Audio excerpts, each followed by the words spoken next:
interesting thing. And the races are getting started.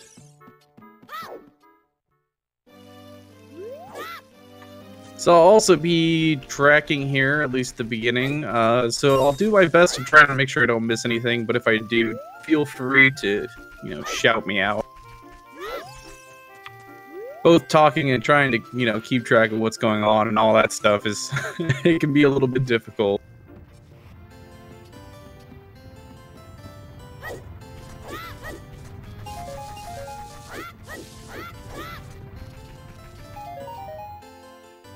Yeah, we see both races opting right at the start. They're gonna go and check the Kakiri sword chest. Honestly, it doesn't really necessarily matter if you go to Mido's house or this chest first, but I think the routing overall is a little bit faster to just go over here.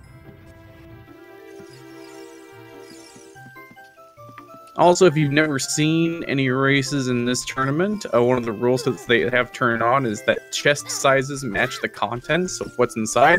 So if we see only small chests, we know that there's not going to be anything important, and right away we see a big chest.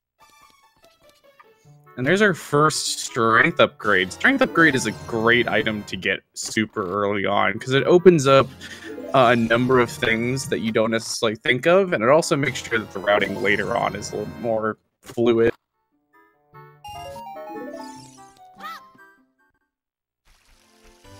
Of course, not having strength upgrade doesn't necessarily mess up a whole lot of things in the terms of like glitched randomizer, but having some kind of strength upgrade helps immensely in accomplishing some of the glitches that these guys are going to be doing, or what rather trying to remove having to necessarily do glitches.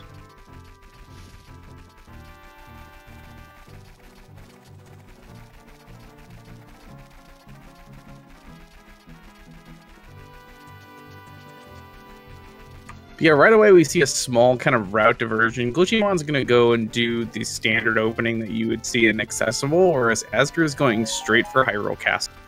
What Glitchy is going to be able to do here is that he's going to be able to grab this one open grotto in the southwest or southeast corner of Hyrule Field, as well as he's going to probably head over and do Gerudo Valley checks, and then also do Child Fishing. Child Fishing does not require any kind of, it doesn't require having the Kakiri sword in Randomizer. Normally, you would need the Kakiri sword to be able to do Child Fishing, but the Rando devs have made it so that you can do it without the Kakiri sword.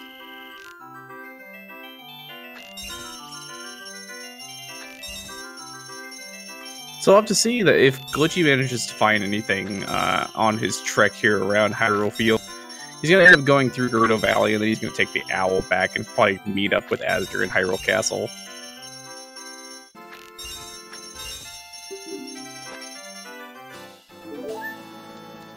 Slingshot minigame just giving us a piece of heart. Also, another thing to keep note is that the weird egg is shuffled in to the item pool. So the item that we get from Malon won't necessarily be the weird egg, and she does give us the fairy slingshot.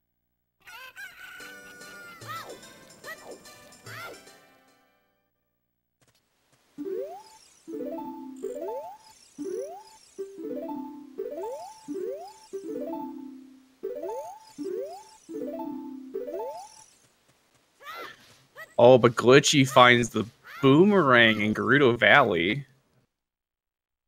So between those two items, I would definitely take the boomerang early over the slingshot. And Azder's going to go adult early, actually, which is a very interesting choice. It looks like, oh, I think I might have marked off hammer, but he doesn't have hammer.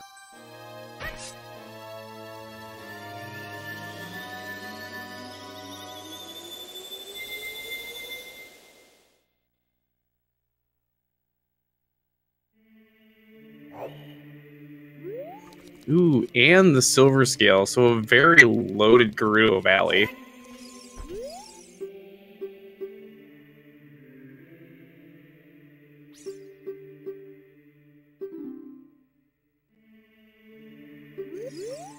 And as I'm looking over at the tracker, Azder goes and checks the the pedestal for what medallions we have, so I completely missed exactly what those were. Hopefully I'll get to see Glitchymon pick them up a little bit later. But yeah, Glitchymon's check over here in Gerudo Valley kind of showcases one of like the core philosophies of what rando running has become, is that these Sphere Zero checks, these checks that you can do without having any items, are incredibly important to try and route in as many of them as possible, as quick as. And the reason that is because, logically speaking, Randomizer can't put, or will put, fairly important items in places that you don't have to get any items to reach, because progression has to be somewhere.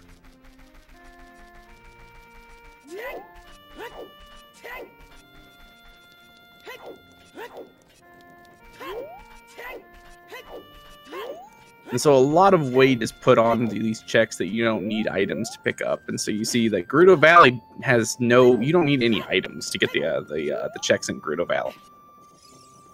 And therefore, we had two relatively important items. Azder picking up Hylian Shield off the top of the man on the roof chest. That's always a nice thing to see. Team never buy shield winning out this match. Ooh, and Azder picking up magic too. So this is a very loaded beginning of the seed, in all honesty.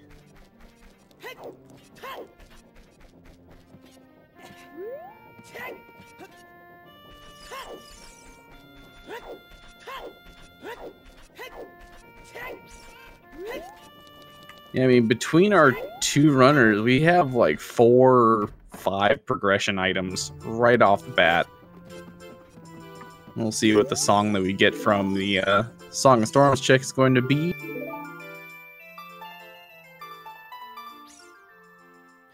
And it's just going to be Prelude, which isn't necessarily a very important item.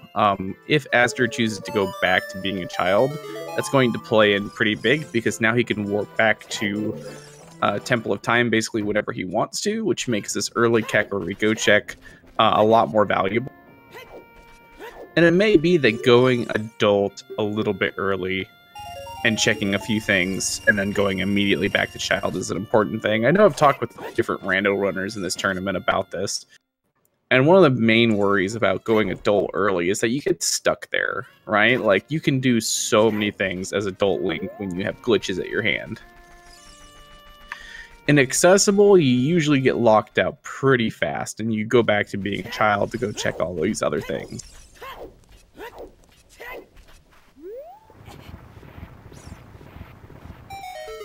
But it is very easy to get locked in this trap of just going and doing a whole bunch of different checks. Ooh, Azder picking up ice arrows. Not necessarily a useful item, but, you know, one of those items that are going to show up in big chests.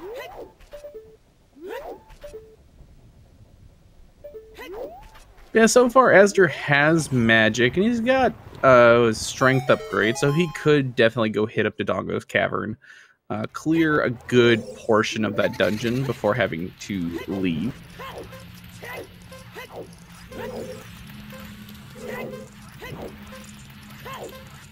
Meanwhile, Glitchy choosing to dive into Zora's domain, he's going to be able to pick up quite a few checks over in this area too. After he does all the diving checks here, he's probably just going to go swim down, check some of the standing heart pieces, what items are held there.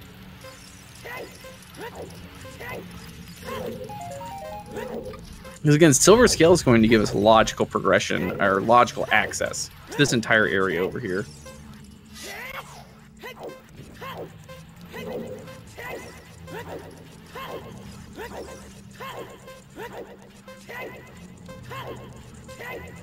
If he had explosives, like if he had bomb shoes and a Deku Shield right now, he could choose to just go opt in like completely full clear Jabu Jabu's belly. But not having those kind of items at the moment doesn't necessarily give us that possibility.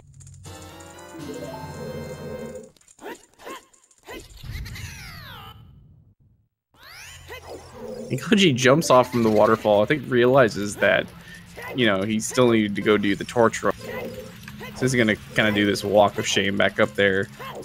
Azder's doing the Dampe races. You have to do 2 races against Dampe.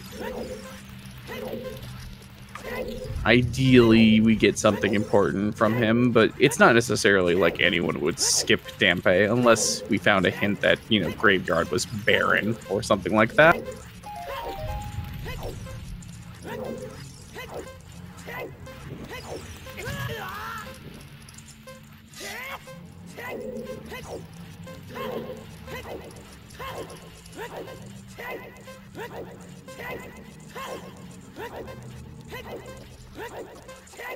Yeah, the torch run not giving us a big chest. It's a little bit unfortunate, but you know, it's an area that you want to try and route in relatively early.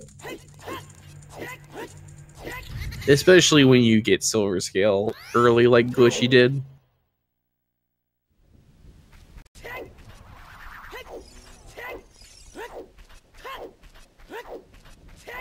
You know, not looking like Azder necessarily found anything majorly important from his dive.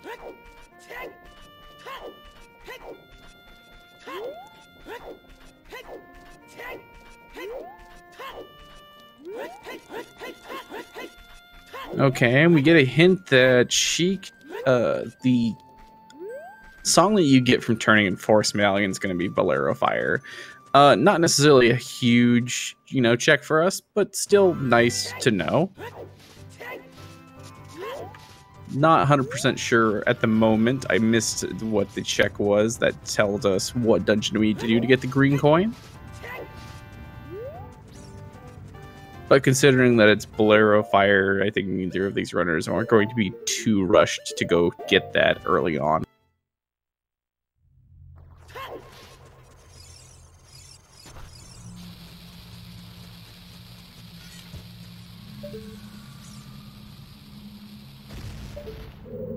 And we can see that the 2 Piece of Hearts that are along Zora's River aren't necessarily anything important. One of them was a gold rupee, which, you know, could be nice to come back and pick up if you're short on money. And the other one was just a gold Skulltula token. So we are playing on the Dungeon Skull Sanity rule set, which means that all the Skulltula tokens that you would find in dungeons are shuffled into the item pool. So you can find dungeon skull tokens out in the wild on item checks, as well as finding items on the tokens of gold Skulltulas inside of dungeons. So the runners don't necessarily have to worry about the skulls in the overworld for anything other than, you know, keeping up.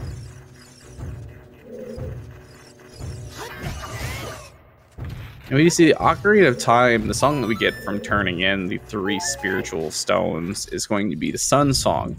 Now, there's only really 1 item that unlocks, so not necessarily anything really. Azder picks up the weird egg from one of the skulls in Dodongo's Cavern. That's going to be a nice check, because that opens up quite a few things as Child Link. Specifically, it's going to open up Talon, the song from Malon, the song from Saria. Although with an explosion, you can kind of damage boost to get to Zelda, but still, logically speaking, that opens up a lot of checks.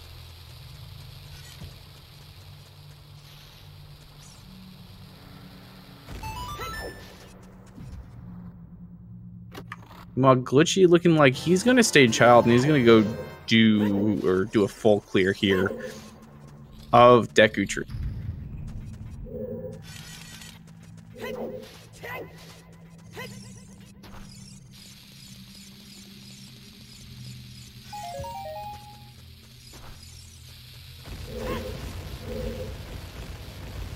Now, not only is he going to be able to do that, but there's also a couple of Gossip Stones here around the Deku Tree that he's going to be able to check.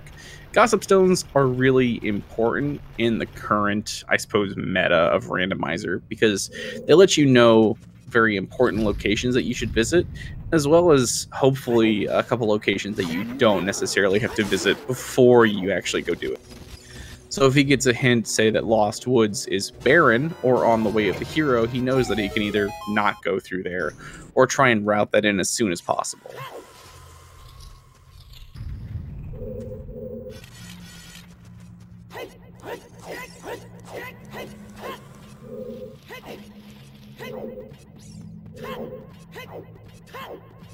You know, Azder's going to keep on clearing this area here.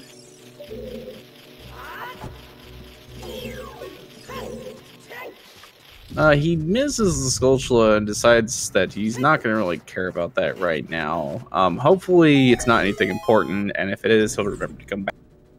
I think the most painful thing about this Dungeon Skull Sanity setting that we've seen so far is that runners necessarily don't want to come back to these dungeons and pick up 1 or 2 Skulltulas that they might have missed. And so occasionally the runners are, you know, stuck without an item that might be important later on. I think the seed that I remember commentating is that the runner's iron boots were on one of the skulls inside of Dodongo's cavern. And neither runner ever went back to get them, and they ended up doing all of Water Temple without iron boots.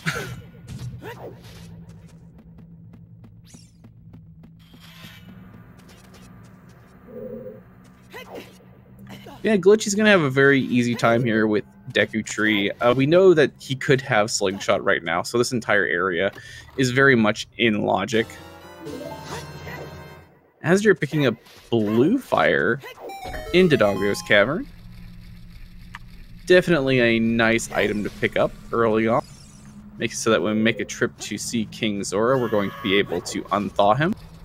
And there is a big chest here at the other side of this room in Deku Tree, so I'm going to be excited to see what's in here, if this is a major item. Oh, and that's the hover boots for Glitchy.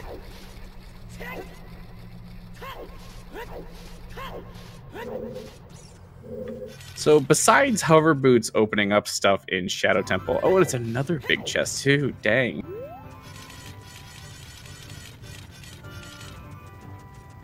And Glitchy has both diving upgrades.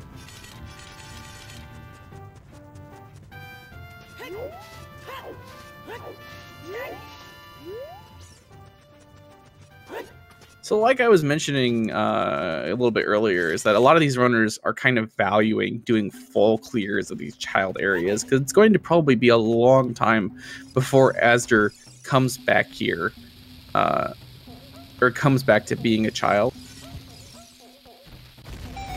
Because there are so many things that he can do as adult Link across the entire like map.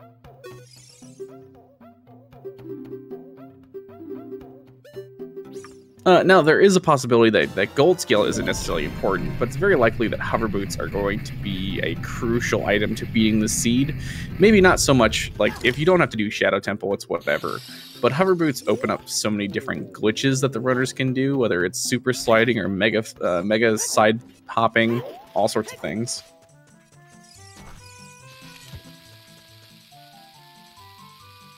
Hover boots are just a very, very strong item with glitched progression.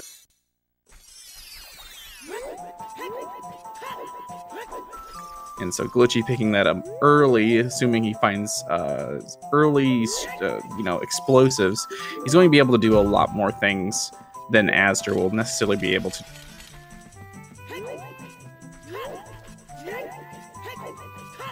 Azder's going to backflip over Mido here and go into Sacred Forest Meadow.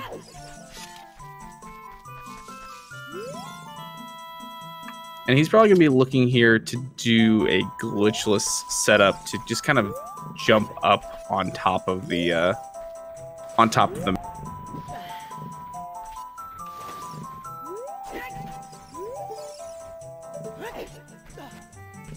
So yeah, basically on any of like those kind of ledges, if you go and kind of just sidewalk over to the very side of it and angle yourself off a little bit, Link will jump off like he's going to jump to another platform, so he'll get that extra height.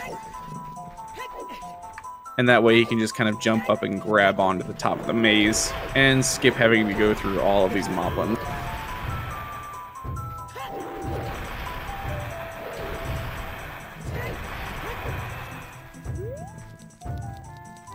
Glitchy made quick work of Deku Tree. He's got that all down. I missed what medallion and/or stone he picked up. Again, I'm doing commentary and tracking for both of these individuals, so I apologize if I'm missing things that happen.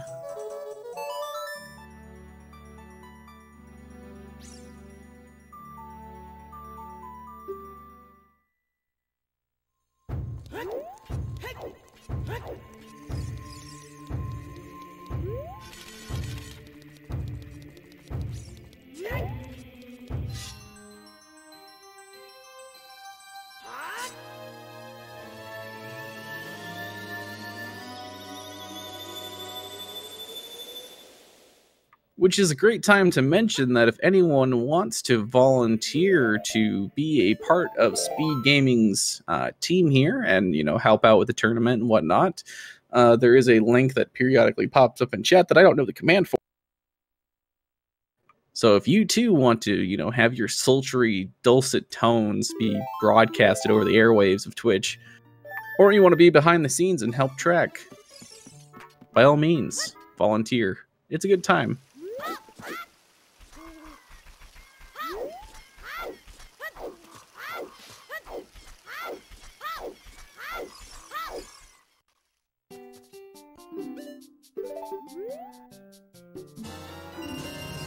Anyway, so Azure does go back to being a child. He's going to go to Deku Tree now, so ignore everything that I was saying earlier about him not going back to being a child anytime soon, because he proves me wrong almost immediately.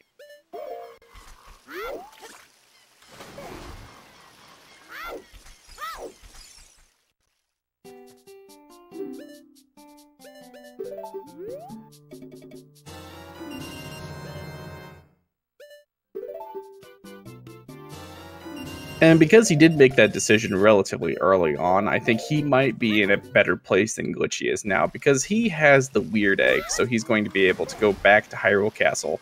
He's going to be able to turn that into Malon. However, I don't believe his egg has hatched quite yet either, so... And as you're showing here, something that's called Infinite Sword Glitch, although I suppose you could call it Infinite Stick Glitch, right?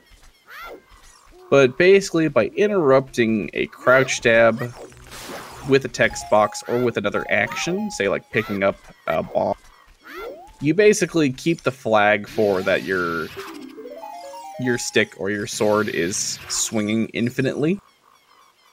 And so by doing so, you know, his stick gets this cool glowy effect, which is made even cooler by the fact that Randomizer lets us randomize the color of, you know, the swinging of a sword.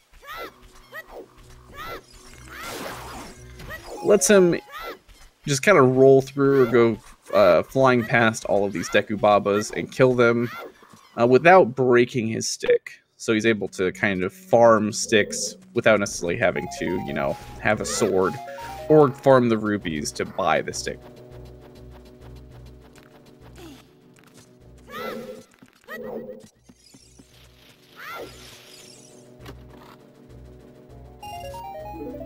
Okay, I saw a couple of those.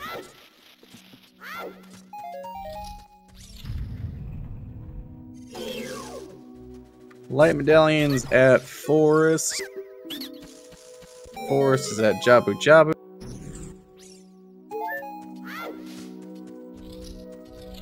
But I still miss most of those, so, you know, I'm slow. Glitchy went through them fairly fast.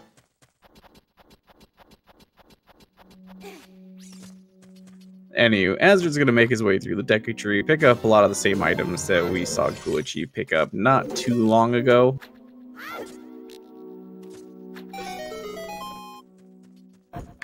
He did hop to jump over there, so he's gonna, you know, use his slingshot to knock down the ladder, which we don't see most people do. Probably 99.9% of the time when you see somebody running this game and going through Deku Tree, you're gonna see them jump down, climb the vines, and then use the platform that falls to jump back over to the door.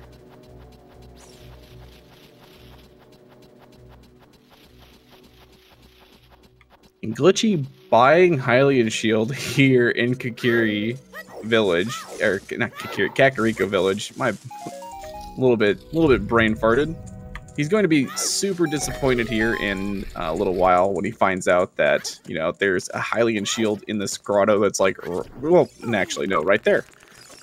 Way to go, Glitchy.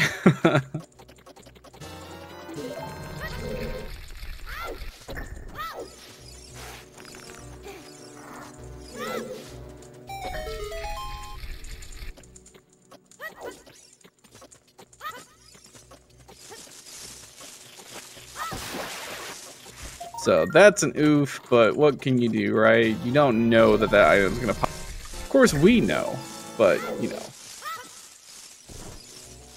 This is why team never buy a shield is always on top.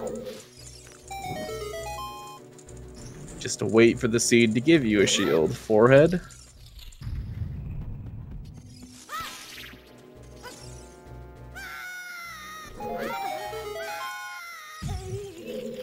Glitchy picks up Sprelude. Azder is going to keep on going through Decatry here. I'll just need to pay attention when he does beat Goma so I can find out what Goma... I missed it when Glitchy went through.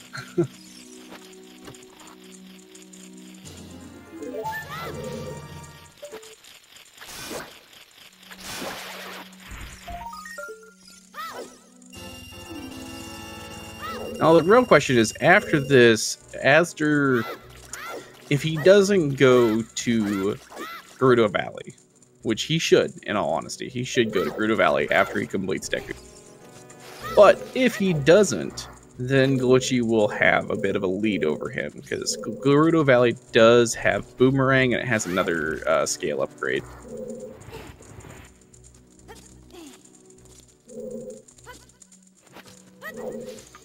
Azder going to opt to try and get his stick lit from the torch over there.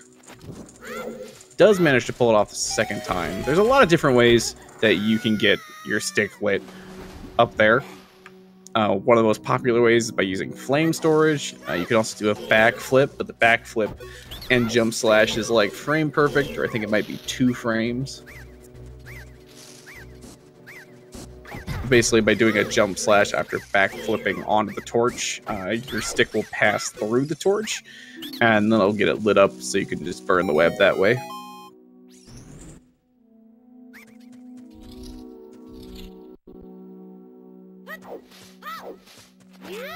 And of course, you can also just opt to push the block the entire way. Randomizer has fast block pushing, so it's not too painful.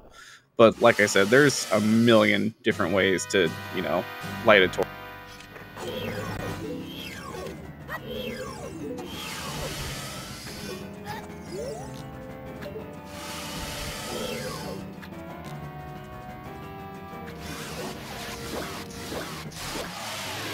So as we're showcasing kind of 2 things going on right there. So one of the main things to keep note is that in Ocarina of Time, there's a trick called power crouch stab.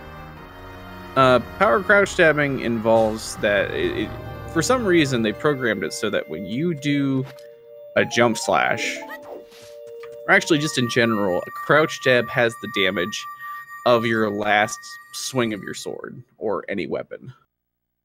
And also the properties of it too, but we'll get into that later.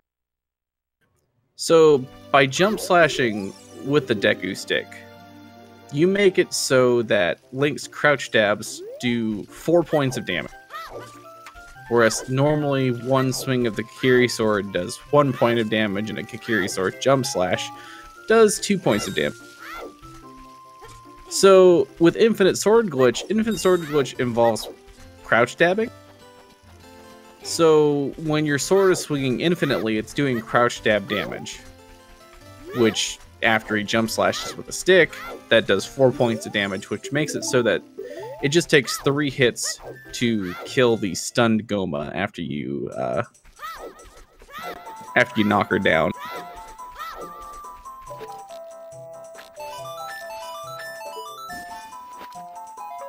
And in that explanation, I once again missed whatever it was that we got from Goma's fight, so I'm just a disappointment.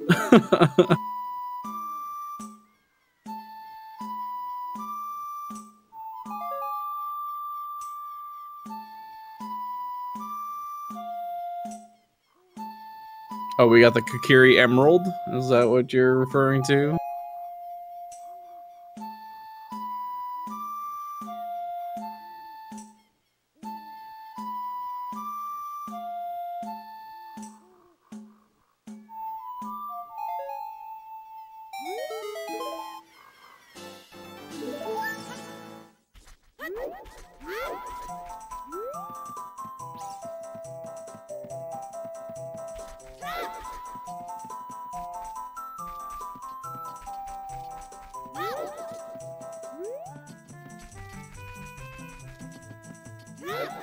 Yeah, so Glitchy now going and doing the exact same thing that Azder was doing earlier. So he's going to make his way through Dodongo's Cavern, which is a pretty good play at this point in the game. You have a strength upgrade, so you can make it through about 80% of this dungeon, with the exception of some of the Skulltulas too.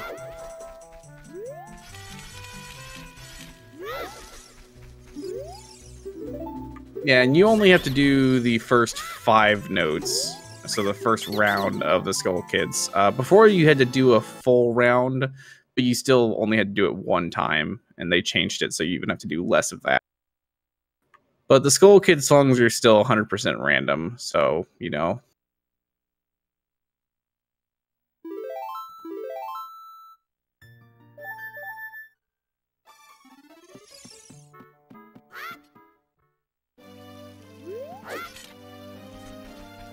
And I believe the hint that we got for Bigoron, what's that Bigoron like trading sequence, is a piece of.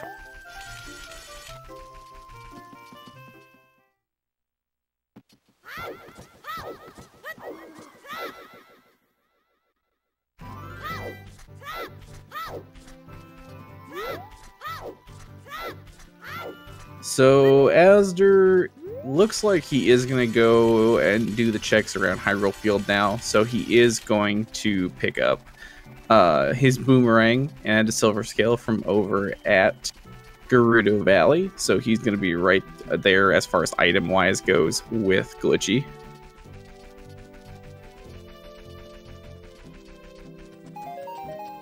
But I don't think Glitchy went over and checked the gold Skulltula, so he doesn't have the weird egg yet. Hopefully he remembers to go over there and check that and pick that up, because otherwise he's going to be missing a few checks, which could be important later on.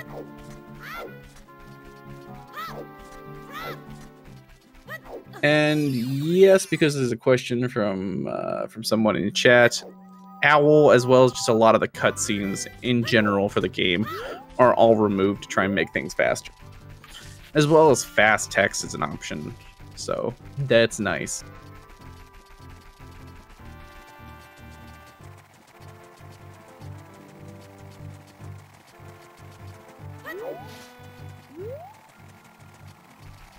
If you've seen runs of what's called Faster Quest, or I guess Better OOT. That's based off of what's been done on Randomizer already.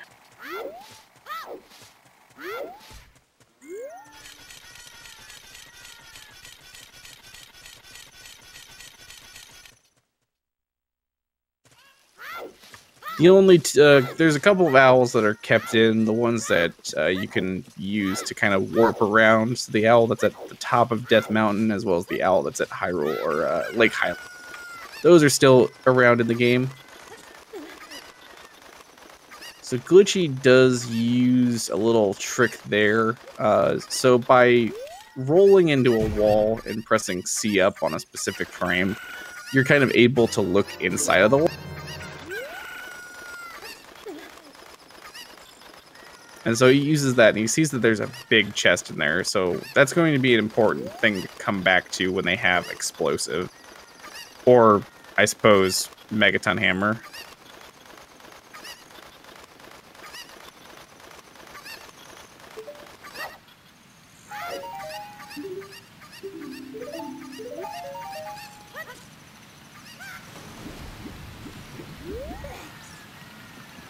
But there's a couple different places that you can use that to check items without necessarily having to go through the entire process. of, you know, getting to where that item. You can use that in the silo that's in Lon Lon Ranch. So you can check the piece of heart that's normally behind the crawl. You can use that to check and see what's in the box at the graveyard in Kakariko.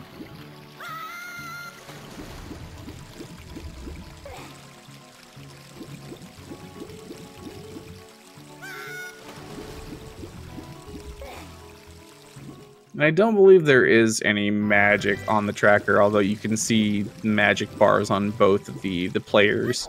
So I suppose that's where the tracker is for the magic, right?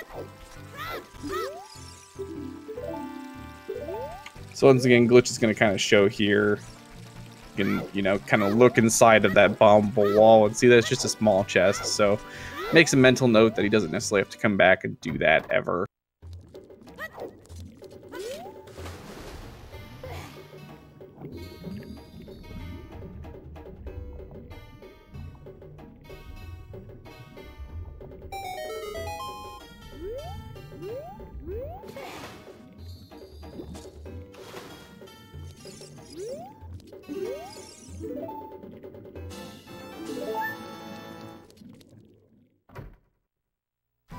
And to the right of bombs is a bomb bag.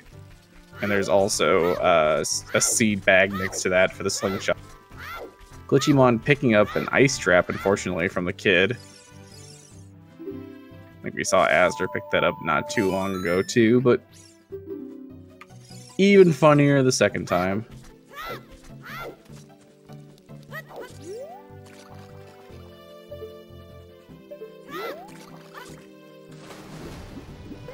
So Azder goes and checks the standing model there for what would be Ruto's letter and sees that it's not anything necessarily important. Glitchy, meanwhile, having hover boots when he comes to Death Mountain Crater, so he's going to be able to come over here and check and see what's at Bolero, which is going to be our Song of Storms.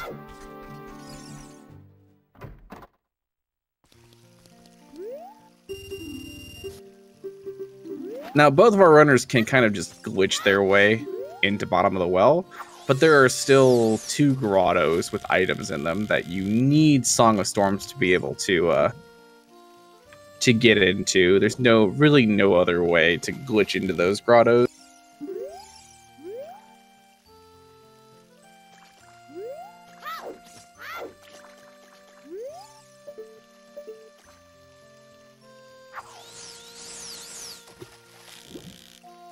So Song of Storms is a very nice pickup. It's going to open up a few things routing-wise. And of course, logically speaking, you do technically need Song of Storms to go into bottom of the well. So that might kind of open up that option in Glitchy's mode.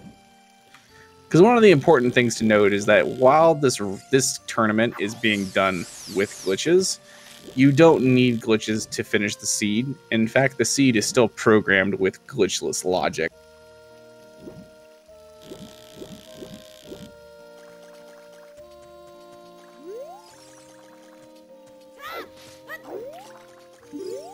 So even though the runners can do something like go into bottom of the well early, they don't want to do that unless they have...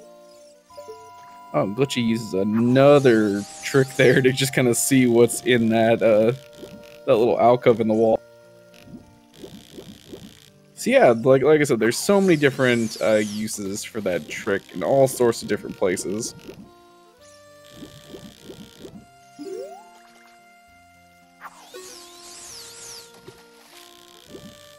Glitch is going to warp back to Temple of Time. I think the next kind of play on both of these runners' mind is hatching the Weird Egg and turning that into Zelda, because that's going to give us a song from Zelda. It's going to open up checks at Lon Lon Ranch, which we know is Way of the Hero. Which Way of the Hero hints are just, they point to places where there is an item that you need to beat the game. An item, or I suppose even a song that you need to beat the game.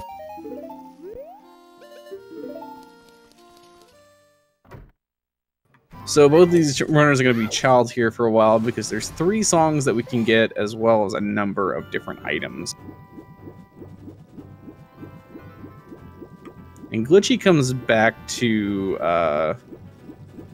Hyrule Market at a pretty good time. I think he probably should go turn in Richard, but I guess he's just going to go straight for Zelda. Yeah, he's going to be able to kind of go through here. By the time he gets over to Hyrule Castle, it should pretty much be daytime. He's going to be able to turn in his pocket egg, or his weird egg slash the cuckoo. Wake up Talon, and go talk to Zelda.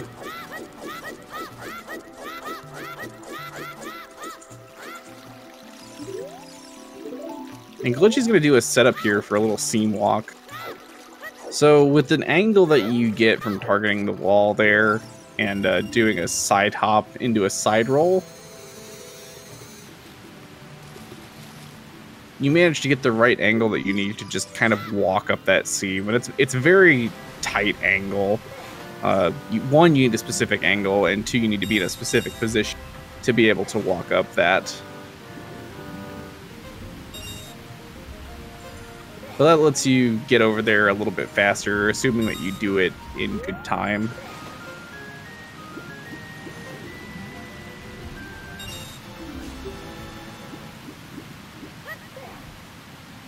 Meanwhile, I'm halfway ignoring Azder because we saw Glitchy pick up these checks earlier, and I don't remember there being anything necessarily groundbreaking over there.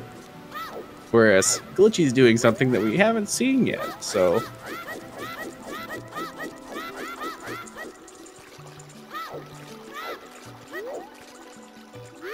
And unlike the accessible tournament, our runners still have to do the Hyrule Stealth sequence. So we could see somebody get hacked over by guards. Although ideally, you know, we won't necessarily see that, but who doesn't like a little bit of Schadenfreude?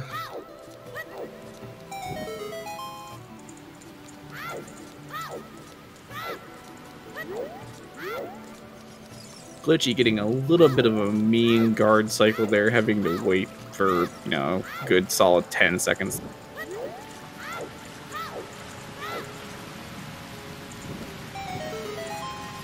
And Impa's going to give us the minuet of 4. So earlier we saw Azder go all the way through Lost Woods to go and check and see what the song at like vanilla minuet location was. Glitchy's just going to be able to warp over there now, and he's probably going to choose to warp after he does the stuff at Lon Lon Ranch, because the next thing after doing Lon Lon Ranch is going to go check and see what's at Syria.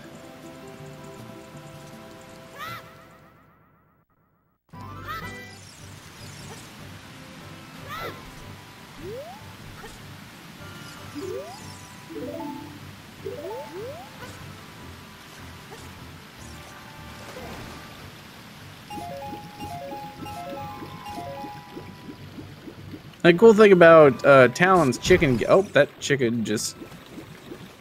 It looked like he put the chicken down and it went through the floor, but I think that's supposed to be what happens. So, a little trick that you can use to when you play the Talon's chickens minigame is that the chickens that you've picked up will have the targeting gem over their head, and the chickens that you haven't picked up won't. So, when you play that minigame, you'll know that if you've already picked up a chicken by, you know, whether or not you see that. And of course, the chickens also drop in pretty much the same place every time, although they can move around and stuff.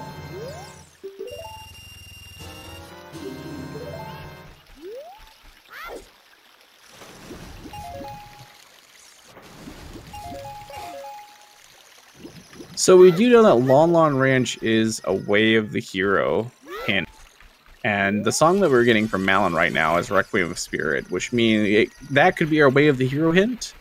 It could be that we need Requiem of Spirit to get to Spirit Temple, logically speaking.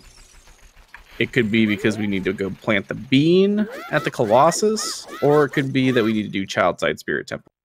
Or it could be that the game's not going to give us the tools to cross the desert, and so this is our logical way of crossing the desert. Either way, still an important find.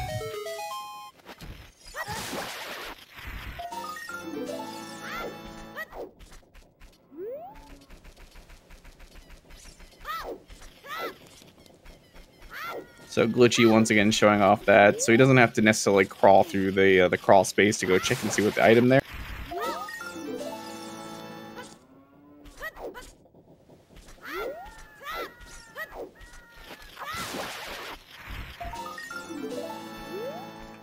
You know, Azder's choosing to take the time right now to go farm up Skulltulas.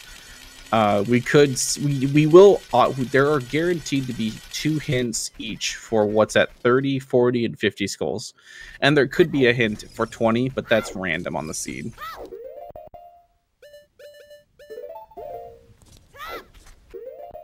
And we do have a hint that Desert Colossus is on the way of the hero. I think Azder walked by that, but I completely forgot to mark that.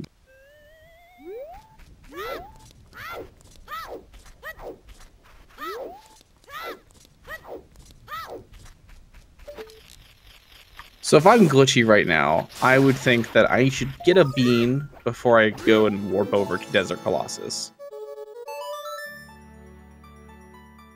Because that way I can plant that bean, because there's a good chance that the reason why Desert Colossus is on the way of the hero is what's on top of the big Stonehenge structure in the desert.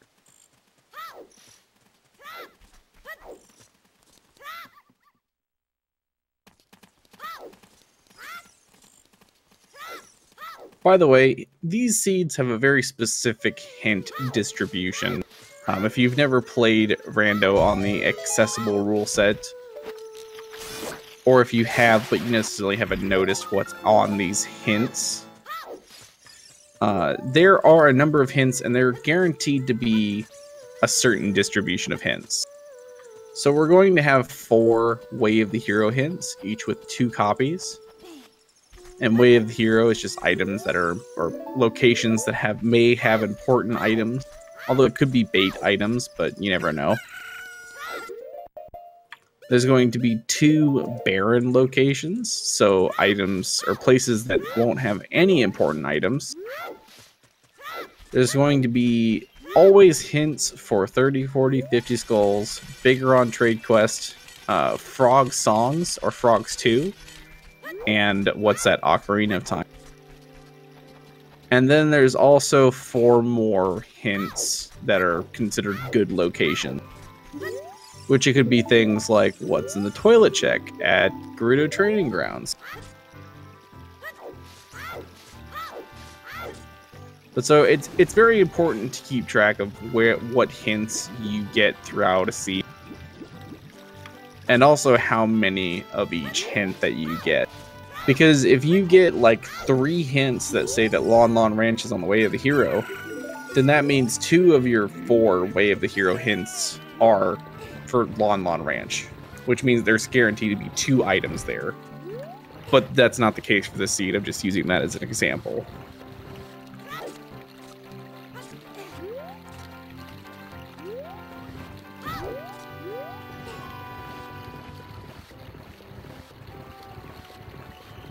So, maybe Glitchy bought beans. I don't think he did, but, you know, I haven't looked at his inventory recently. I thought I saw beans show up somewhere, so maybe he did. But he's going to go over here. This is the best place to see what's on top of that structure in the wasteland. Or not in the wasteland, but over here. 50 Skulltulas is a gold Skulltula token. That's funny.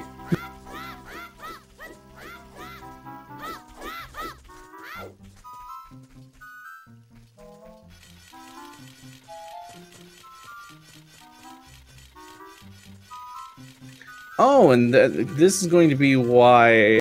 So the reason why Desert Colossus is on the way of the hero is because we get Zelda's Lullaby here. And the reason why Requiem of Spirit is Way of the Hero is because it leads us to getting Zelda's Lullaby. I mean, that's maybe not guaranteed, but...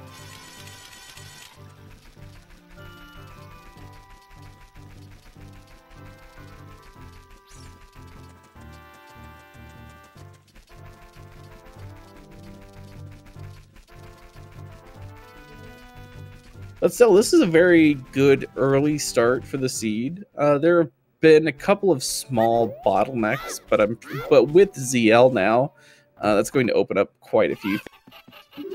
Glitchy's probably going to go back to being an adult now that he's checked all of these things. He can go warp over to... Oh, I lied. He's going to go do Kakariko. Maybe go do Child Dambe.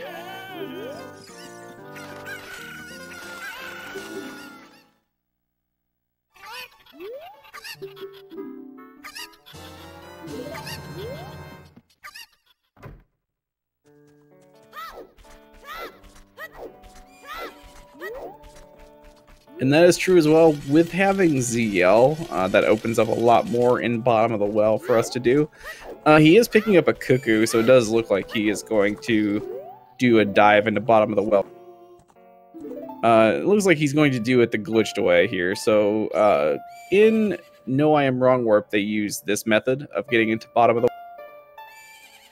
So this is a cutscene dive.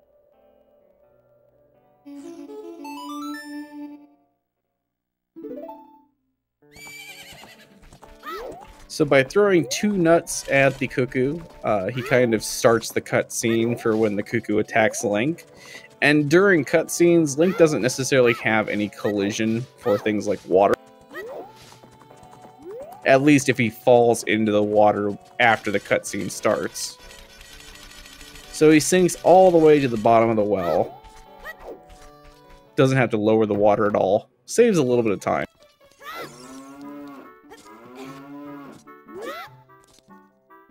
In the N64 category, the cutscene dive is the fastest way of doing it. Actually, even in VC, it's a couple seconds faster to do the cutscene dive.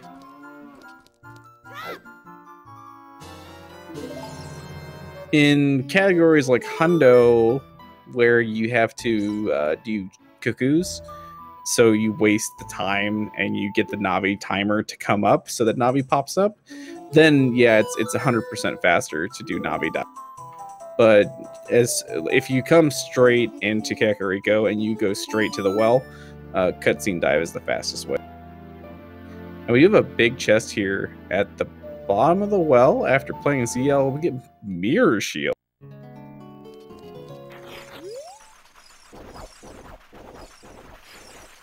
Well, that's an interesting item, isn't it?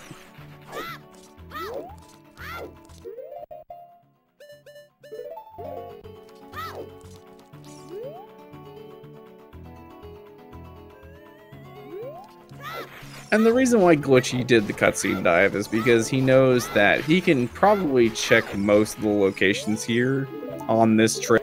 So he's probably never going to come back in here, and it saves a little bit of time to not have to go into the windmill and play the song for the guy.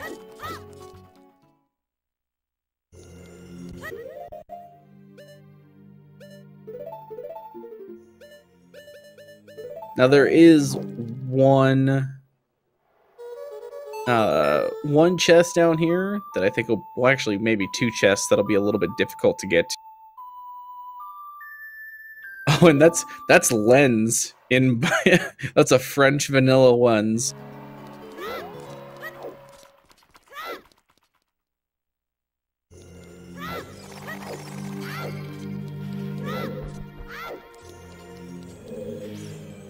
So a very interesting item to pick up here in bottom of the well. The logic for the seed that the runners are running on says that you don't need Lens for anything other than the chest minigame. So now that he has Lens, he might go check that out. Meanwhile, Azder is going to do a dive into Child Spirit. This is a pretty good choice, I think, right now. Glitchy chose to skip it for the time being.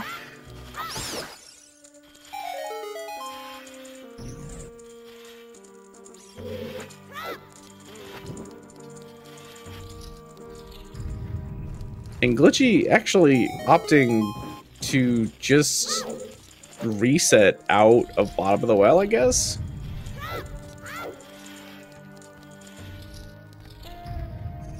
I don't even know. Yeah, I think he did save somewhere, but I thought he just picked up that and just left out of there.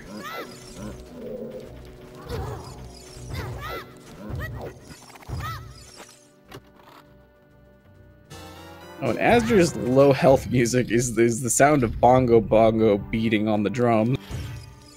How appropriate. I'm gonna switch the sound over to Glitchy.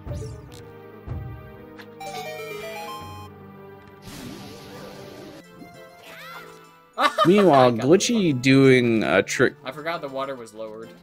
Oh. But still worked out anyway, that's funny. I think that, was that,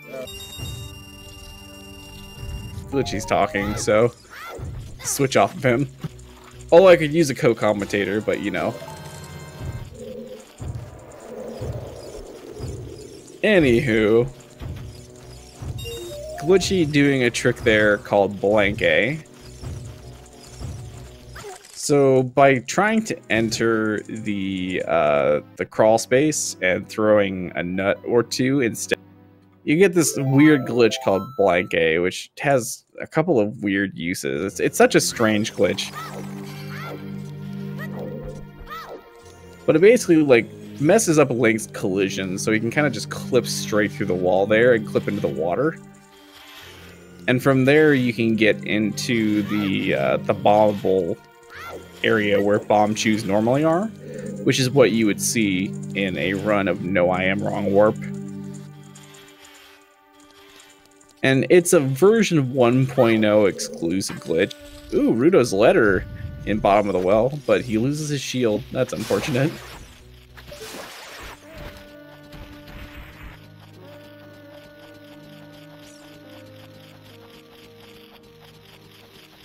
So Rudo's letter is kind of an important thing to find right now, because honestly, we're looking around for real progression items. And what we have so far for actual dungeon progression is Boomerang, and now Rudo's letter.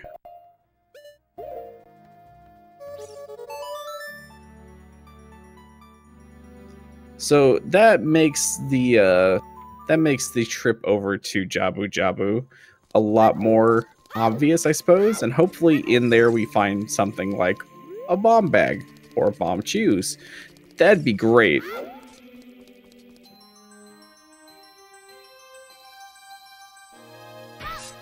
Meanwhile, as they're going back to being an adult,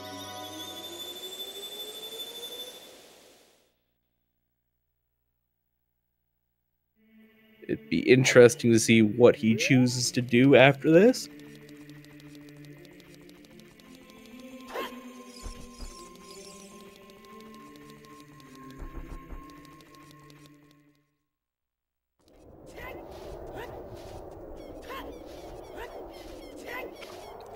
If I'm Azder at this point in the seed, I would say that I'm going to go to Ice Cavern. That would be my first kind of choice. Because he has blue fire, and he can just glitch past Kingzor. Now, of course, I'm not him. I don't know what he's going to do. It doesn't look like he's going over there.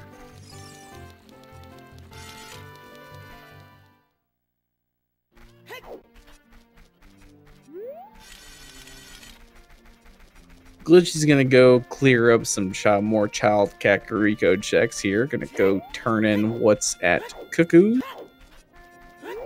which I don't think we've seen a Cuckoo's check yet, so this is going to be interesting.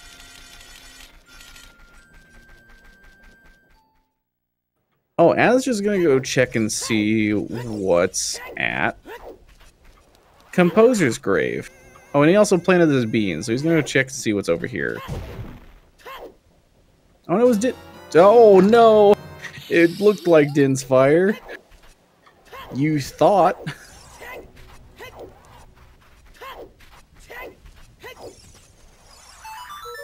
The format of the tourney, as in the rule set, or how the tournament's working?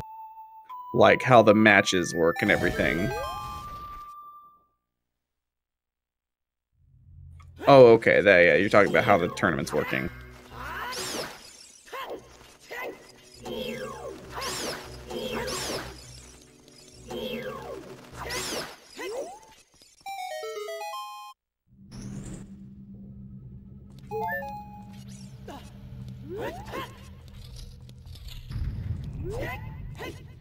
Yeah, so 3 people from each group will advance, and for the most part, the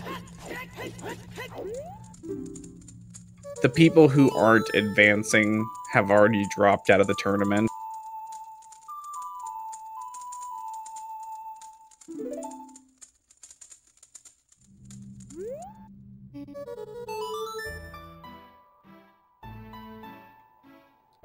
And there are 4 different groups. So across this, we'll have a... after this, the group stage will be 12 people. I'm assuming the 1 seeds will be seeded into the next part, and then the 2 and 3 seeds will duke it out.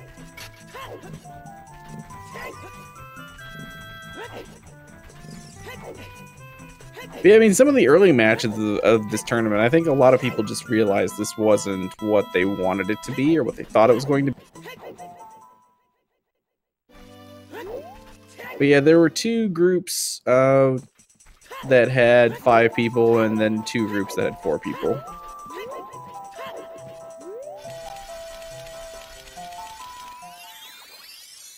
And this match here is both of these runners are undefeated, although Glitchy's only done really 1 race. But these are 2 very, very good runners, so overall I think this match is going to be really interesting. And Glitchy uses the boomerang to try and pull out what he thought was going to be Din's fire. Turns out, not what you wanted it to be. Super unlucky.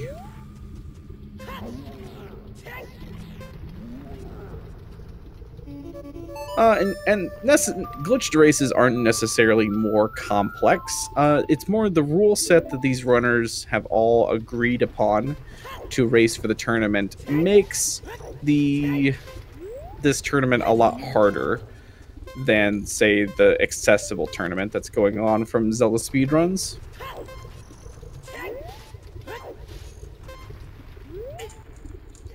Because the runners chose to turn on things like Dungeon Skull Sanity and Shuffle Weird Egg. And these settings make overall this tournament much, much harder.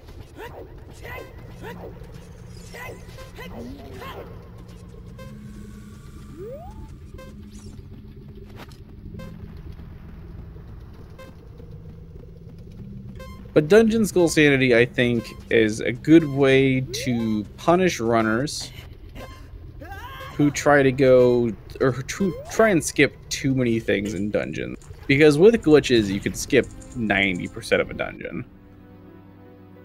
But this way it makes it so that, you know, skipping too much of a dungeon will end up punishing you. So Glitchy here using a trick called Flame Store. So when you put away your stick, and it passes through a torch. Oh, and that's the hook shot. That's exciting. Forget what I was saying. But yeah, so when you put away a stick and it passes through a torch, when you pull out that stick again, it's going to still be lit as long as the torch that you put your stick out, or put your stick through, is still loaded. So Glitchy pulls out his stick there before he unloads the room that has the torch, and he's able to side hop all the way over there and light those. Of course, that's not the logical way that you're supposed to get fire, so I'm not sure exactly, you know, at what point this seed was actually going to let you get hookshot, but that strategy is going to let Glitchy pick up the hookshot pretty early in the seed, out of logic.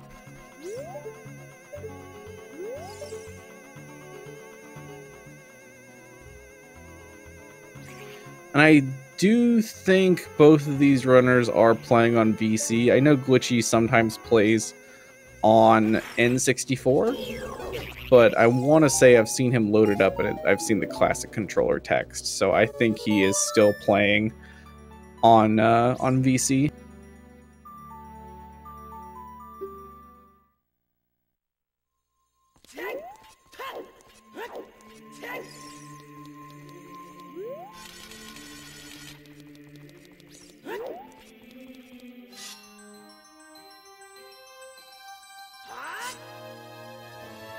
And I'm not so worried about being the solo commentator. It's more about being the solo commentator and tracker that you know, makes my brain go. That's terrifying. But we'll make it work, won't we?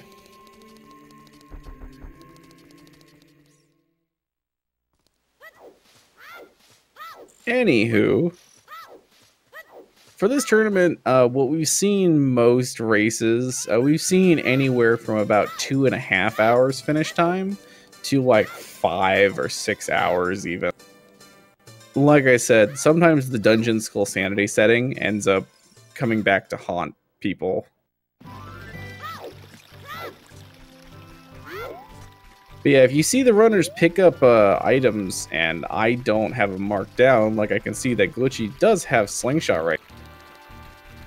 Feel free to shout out at me, and I will make sure that I get it put on the tracker. Because I miss things very easily.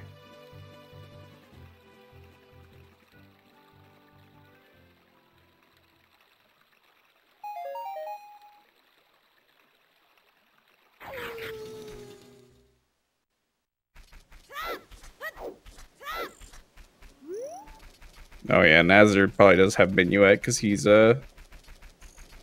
gone to talk to Zelda.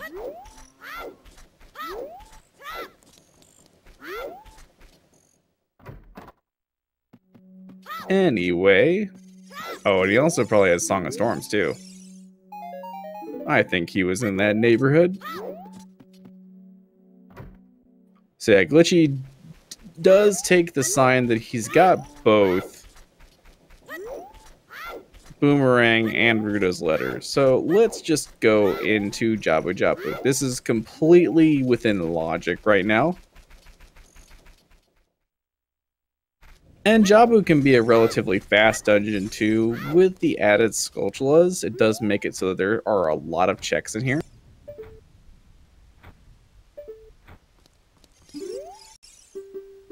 There are something like 4 Skulltulas in here, I believe. Maybe 5.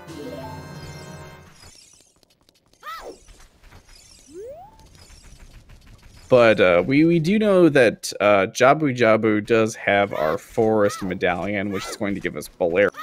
Which isn't necessarily a big deal, but this is a medallion dungeon. I don't have all of the medallion dungeons written down, but I did see that one fly by when the runners checked it.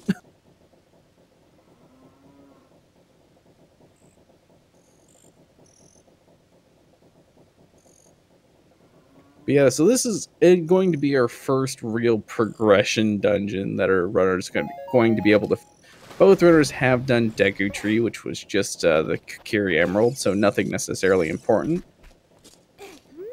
But this dungeon guaranteed to at least give us our green coin, which is going to let us check that, turn that in for a song. And it's on our way to picking up, like, say, Nocturne cutscene, maybe.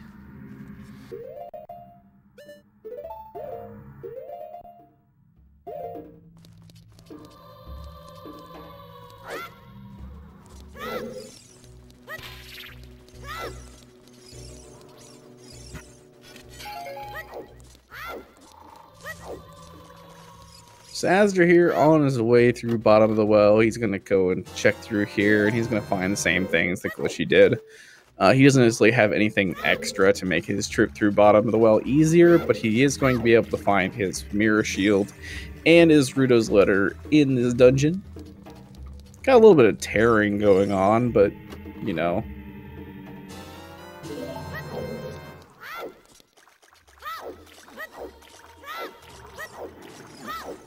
Yeah, the runners are allowed to, say, hover over to Ganon's castle if they so choose, but you're not allowed to beat the game without having all 6 medallions.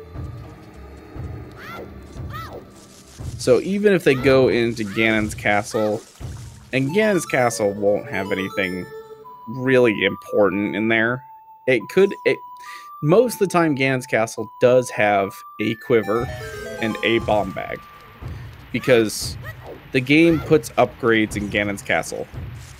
Glitchy picking up the Stone of Agony. That's pretty painful. Not a useful item.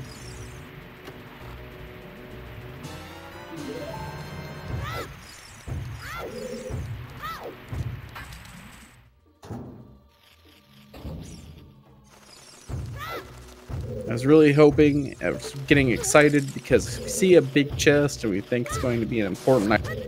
And of course, just the Stone of Heckin' Agony. Azder unfortunately taking a death there from a stray keys. That keys is going to be earning his overtime pay tonight.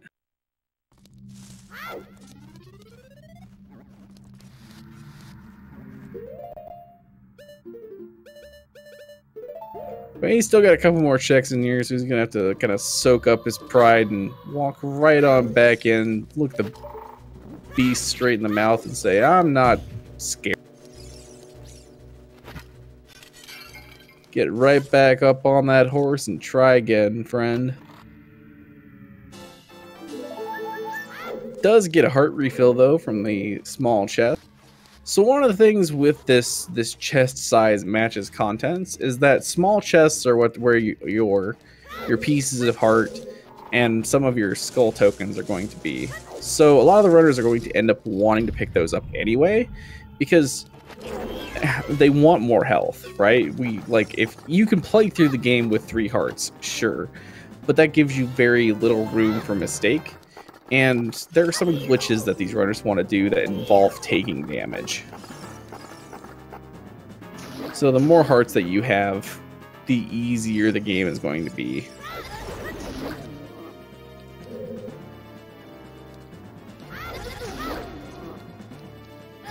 So Azder making kind of use of this, I won't necessarily call it a glitch, but by hitting Dead Hand on a specific part of his animation after he tries to walk away from you, you can hit him and so he doesn't necessarily go back underground, and that kind of saves a little bit of time in this fight.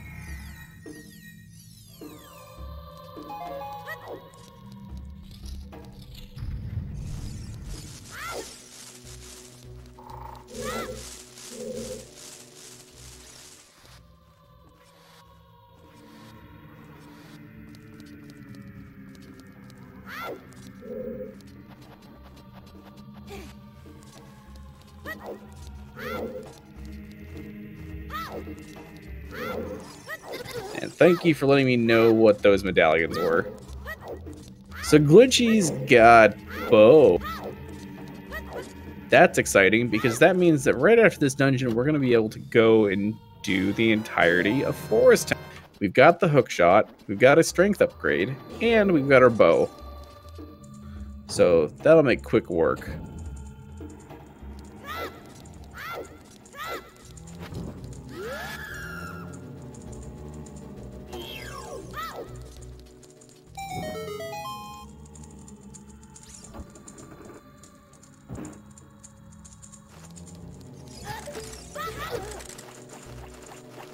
But yeah, a little note for the fight there against the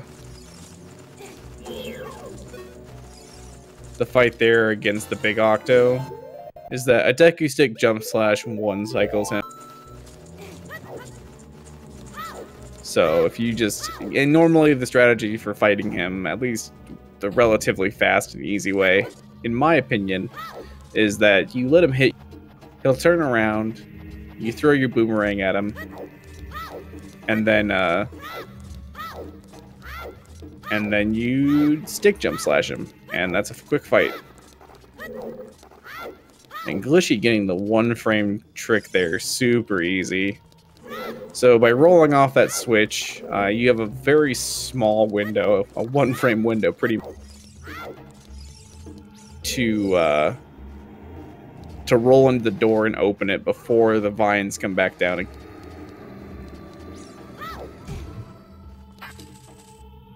And of course, it's not a painful trick to miss. So in terms of 1-framers, it's like, if they get it, that's great. If they don't, oh well, they can just try again real fast. Azder picking up his Ruto's letter, and he also did pick up his mirror shield.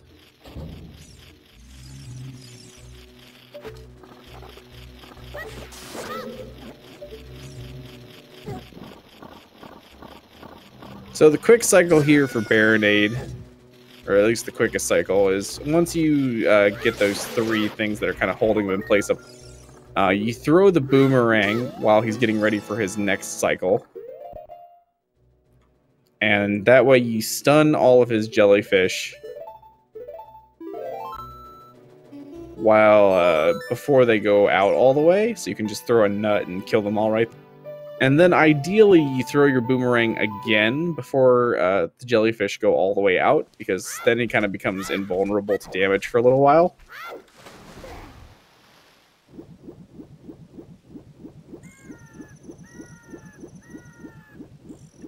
You can throw a nut again, and then he'll do his cycle where he's spinning around the room.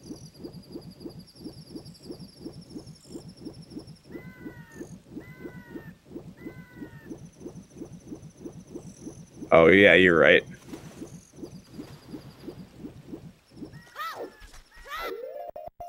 Sorry, the entire page goes all the way back up to the top after I push onto them.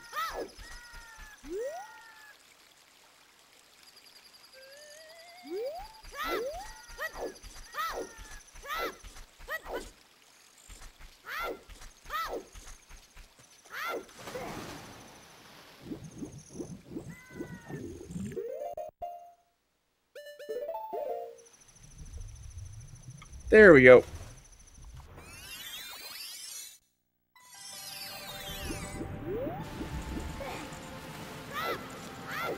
So, Glitchy does pick up his Forest Medallion. How exciting. And he's going to be able to go pick up his Light Medallion now real quick, too. So that's a really fast 1-2 of medallions here. Although he's going to go check these Gossip Stones here real quick. And 30 skulls reveals a slingshot. Not important. We already have a slingshot. We don't need that. So 30, 40, and 50 skulls are all dead. Sorry for you sadomasochists out there. This isn't going to be a skull seed. There's could still be something at 10. And with Dungeon Skull Sanity, it's really easy to get 10 and 20 Skulltulas. These runners will be able to do it probably in the next 2 dungeons.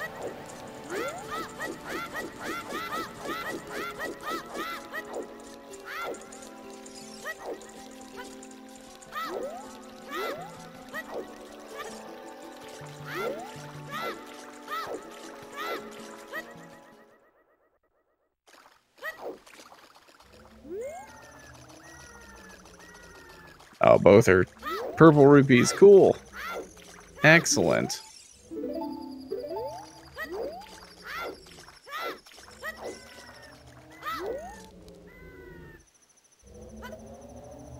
Okay, so I was wondering what Glitchy was going to do. He's just going to go check and turn in Song of Storms here at the Frogs. And then from here, he's probably just going to go straight to being an adult. I would think that he would make quick work of Forest Temple real fast. Azder, meanwhile, right behind him, going to go do Jabu Jabu. He's going to make quick work at this dungeon, too. Not going to be a painful dungeon. Once you learn the route or the path through Jabu Jabu's belly, it's actually one of the easiest dungeons. And with glitches, it can be really fast, too, although these runners are having to do it very early on. If you have, you know, bomb chews or bombs, or even if you go in here as an adult even too, this dungeon's really fast.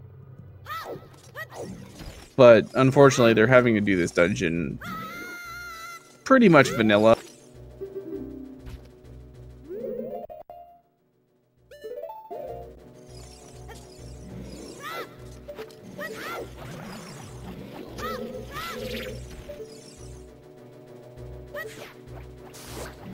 And yeah, Glitchy is playing his Minuetta Forest, so he's gonna go over to Forest Temple. And hopefully Forest Temple has an item that leads us to the next temple.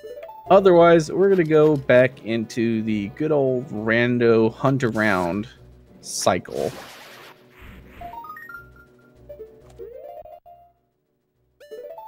Azder, No, Azder, what are you? Wait, I thought that was a boomerang. What looks like is that the bow?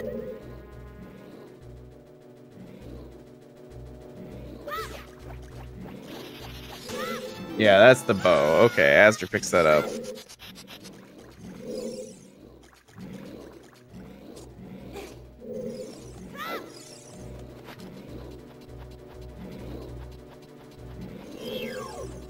So one of the things that kind of lets you know that something's going to be an ice trap is if you already have the item and you see it out there in the freestanding models, it's an ice trap.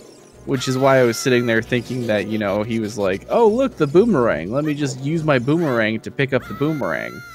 Not necessarily thinking about it at all. And then, you know, boy, is there egg on your face.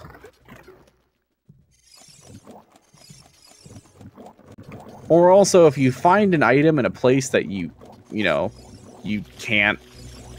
shouldn't be able to find that item. Like if your hover boots are in Deep Shadow Temple, it's an ice trap.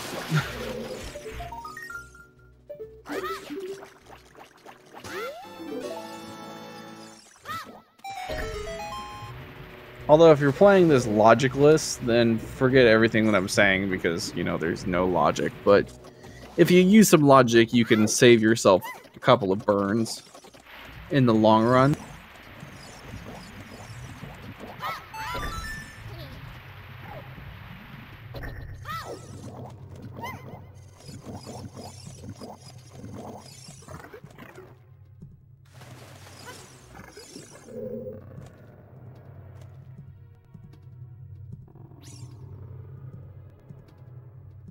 So, Forest Temple is probably one of the more painful temples to go through, even with glitches.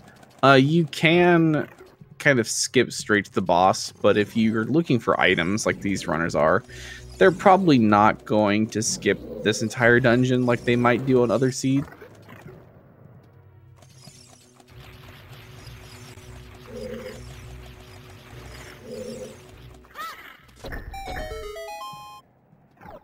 And both of these runners are running on 1.0, but you can do 1.0 on Virtual Console with Randomizer.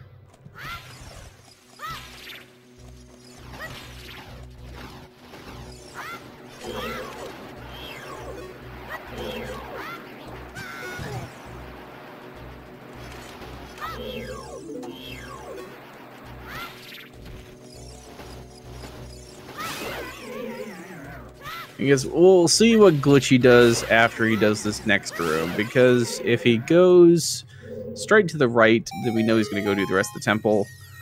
I don't think he's going to boss key skip to the end, but, you know, he could surprise me.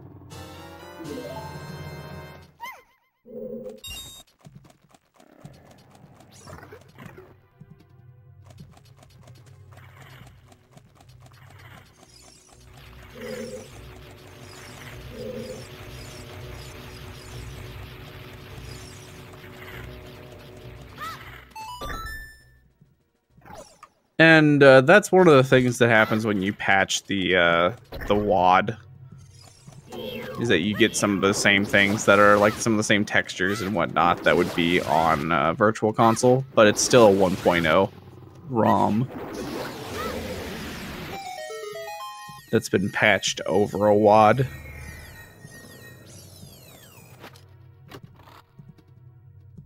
So Glitchy is going to opt to not skip the majority of the dungeon, which I think is the best play right. Well, he backflips a little bit early there.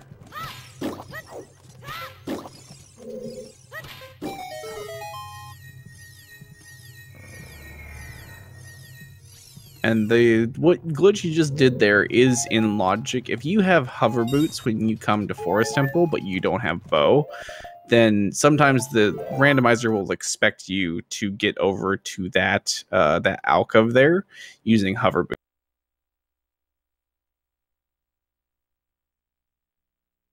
And that is a big chest. Here we go. It's an ice trap.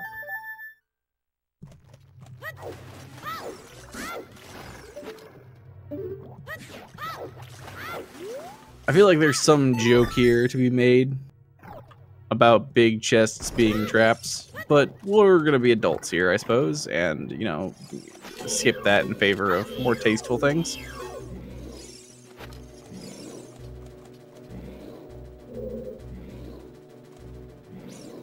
Glitchy ledge clipping out of bounds?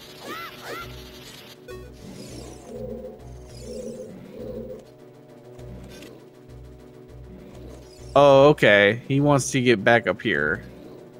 He fell off and he was like, how do I get back up there? I'm just going to do a ledge clip. So, cool little glitch that you can do pretty much almost anywhere that there is a ledge in this game is like a glitch called a ledge clip. And on the frame that you grab a ledge, if you press target, you will clip inside of the ledge. And then if you let go, then you'll be out of bounds. And it's used in a lot of different places to get out of bounds, especially in places where there's water. You can use that, like, say, in Water Temple or in Lake Hylia to get out of bounds and get into Water Temple early. Meanwhile, Azder's trying to do one of the funniest tricks, I think, called Berry Hover. So he's trying to lure one of these little berries over into a corner. And by using Infinite Sword Glitch, he can hover on the damage that the berry does. And he's going to try and hover his way all the way up this room to get to the platform that's up top. But he's having a little bit of difficulty, obviously. But one of the properties of Infinite Sword Glitch is that it makes it so that Link can't fall off ledges. If you walk to a ledge while you have Infinite Sword Glitch activated, Link will not jump off that ledge. And when you combine that with shielding damage, it can create a property where Link's basically hovering in midair. And what Azder wanted to do was use that to skip most of the dungeon. But he realizes that maybe he's not well enough practiced on that glitch, because he chooses to go a long way around, go kill these little tentacles, and make his way through the dungeon normally.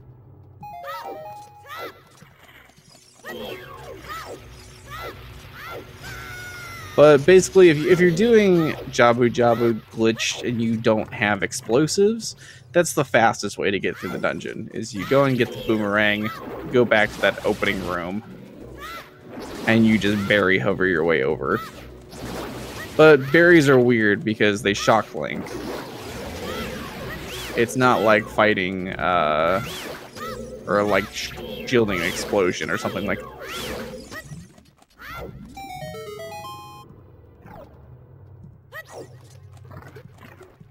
Glitchy finds another quiver here hiding in Forest Temple, so that's interesting.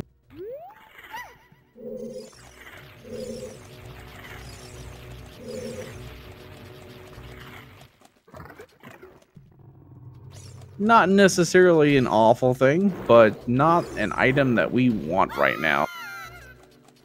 What we really want right now is bomb shoes or bomb bag, either way.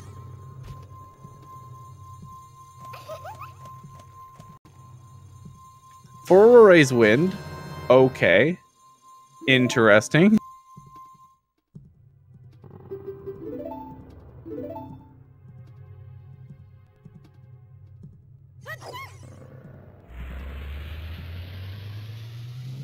So, Furoray's Wind is a nice item in the grand scheme of things. Definitely not not an important item, but it can save the runners a lot of time.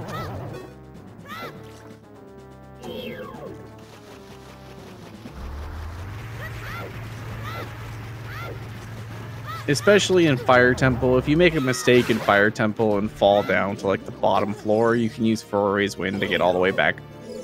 There's some ways to make it really fast through going through Forest Temple, but at this point, the runners don't really need.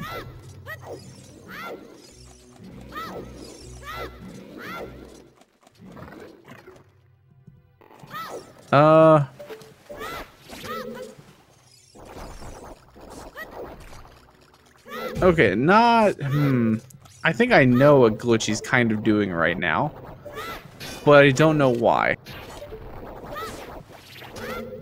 Also, the post-sister cutscene is already skipped. Oh, okay, he's gonna go check the vanilla boss key chest. That's what he's doing right now.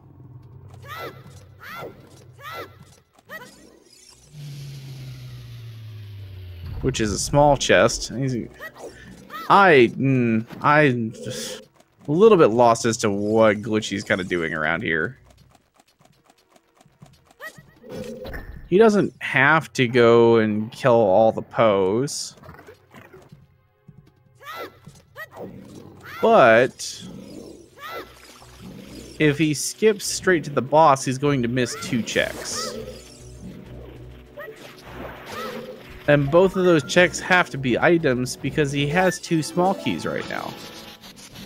But he is going to boss key skip, so... So like I mentioned earlier, by kind of backflip, well, first he backflips over the gate there, and he does another ledge flip there to get out of bounds. And then any of the loading zones in a dungeon, like the loading zone to get to the boss, it's loaded even if the room isn't there. So he just kind of falls and hits the loading zone from that area, and that gets him into the Phantom Ganon boss fight.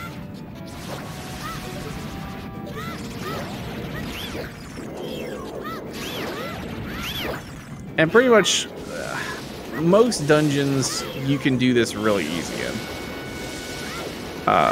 There's a way to do it in Fire Temple. There's a way to do it in Forest Temple. There is a way to do it in Spirit Temple, but most people don't do it that way anymore.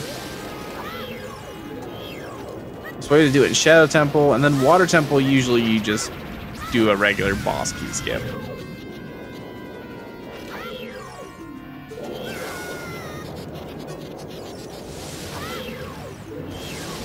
Yeah, Glitchy makes quick work there of Phantom Ganon. He's gonna skip the last 2 items in this dungeon for whatever reason. Does pick up a bomb bag though, so I guess whatever, YOLO. So Glitchy now has a logical way to go to Dodongo's Cavern, and we know that there's still a big chest in Dodongo's Cavern that could be an important item. But Glitchy picking up a bomb bag there is huge. This is a big deal. And Glitchy, first thing he tries to do is a Hess, and gets a Fess. That's unfortunate. But Glitchy doing the stylish Hess. I love watching a Hess. Hesses are just great.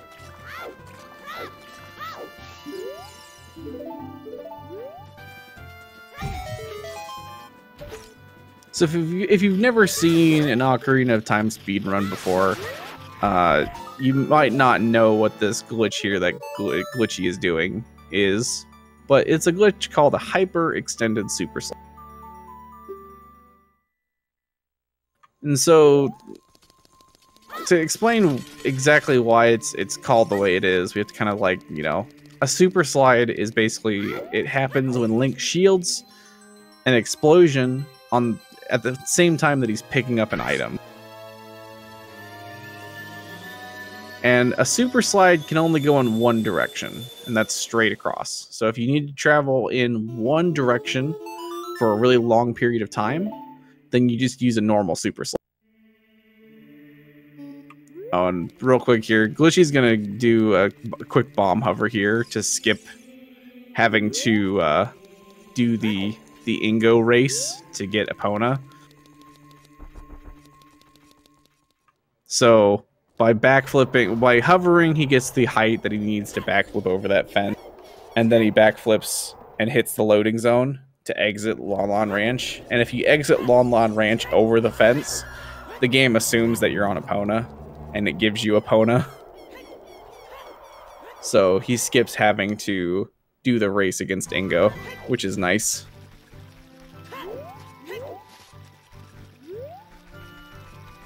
Back to what I was saying about a Hess, though. So a Hess is a hyper extended super slide. And so, like, after doing a super slide, you can extend it by holding what's called ESS position, which is this position that's on a controller. And it's pretty much in, like, all Legend of Zelda games that are played in. It's this position on the controller that's just outside of the dead zone, so Link will kind of be like shuffling around. And a hyper-extended super slide basically has the speed of a super slide with the ability to change direction. And it's the fastest way to move around the game.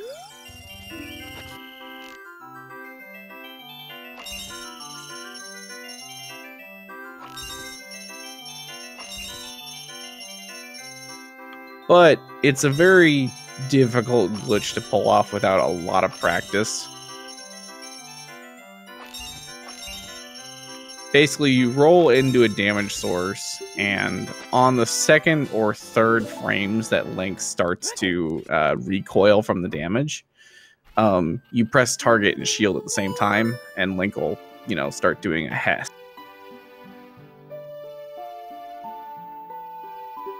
And it's one of those glitches that I think is iconic of Ocarina of Time. Like, when I think of Ocarina of Time speedruns, I think of wrong warps, and I think of Hessing.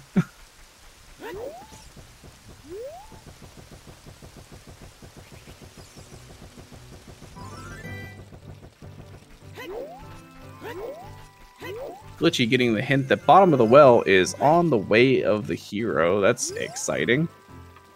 Very late in the seed.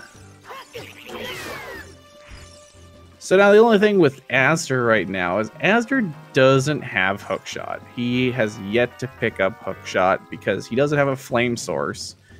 So he didn't get the hookshot from the Composer Grave. Glitchy used flame storage as a kid to get the hookshot from the Composer Grave.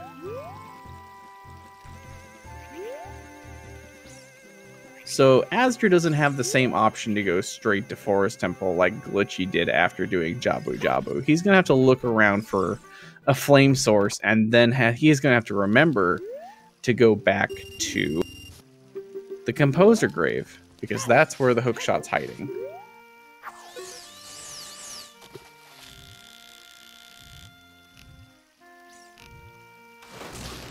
And so that might be the trick that really breaks this entire seed open for Glitchy compared to Azder right now, because Azder is going to be struggling for a long time before he finds a flame source, I think.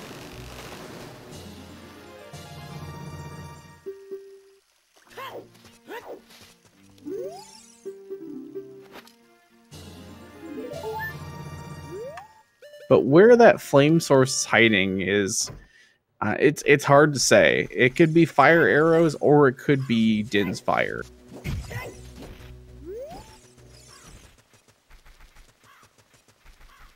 I would think right now that it's... have we seen lab diving minigame? I don't think we've seen them dive in the lab yet. But that's maybe where it could be. Because both of them have gold scale.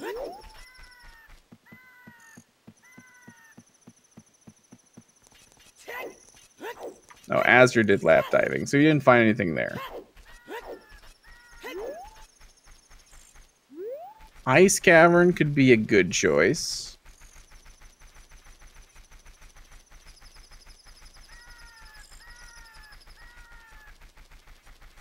And it looks like Azder might be heading over in that direction right now.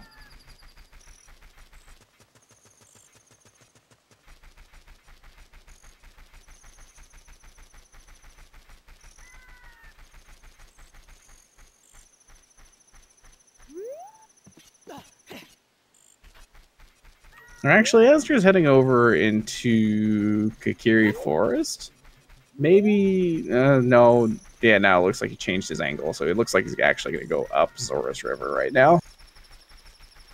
So yeah, he's thinking the same thing, whereas Glitchy did... The trick that lets you get... The flame storage setup that lets you go and do Composer's Grave is a relatively new trick, and I've seen it a lot more inaccessible. People who don't play a whole lot of Randomizer might not know some of the Randomizer specific strats that have come out in the last couple months here.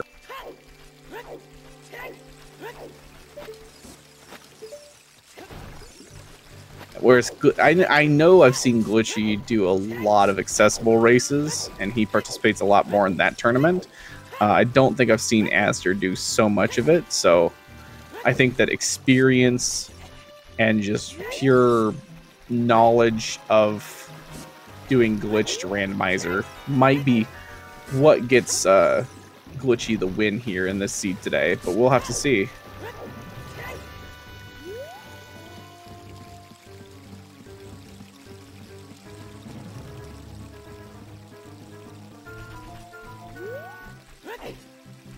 Glitchy trying to set up a ground jump here. So by shielding an explosion while Link's trying to pick up a bomb, or basically by canceling Link picking up a bomb and then shielding the explosion, or a damage source, I suppose, Link will instead kind of store what's called a ground jump, which is a way to get Link to get vertical height. Oh, another big chest. Fire arrows. So there's one of our flame sources, but we don't have a logical bomb bag or bomb shoes. So maybe Ice Cavern has a logical bomb bag in it too. That could be the answer as well.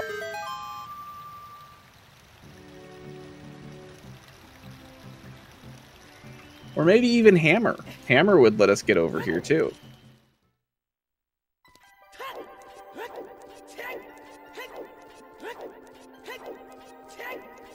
Meanwhile, Glitchy is able to kind of extend the lead that he has right. I haven't marked off his light medallion yet.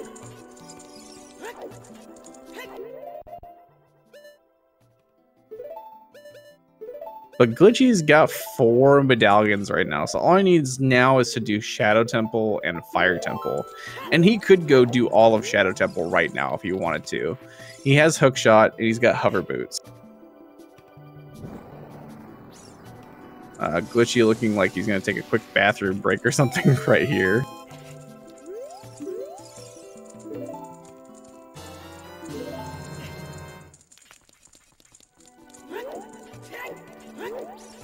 Now, fire arrows or bomb chews. Bomb chews could also be the answer, because bomb chews are in logic for this seed. So bomb chews count as a bomb bag as well.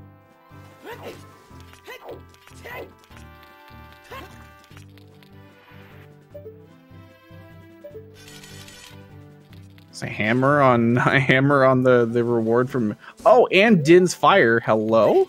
This is a loaded Zora's Domain. Zora's Fountain area. Okay, so suddenly we're in logic, my friends.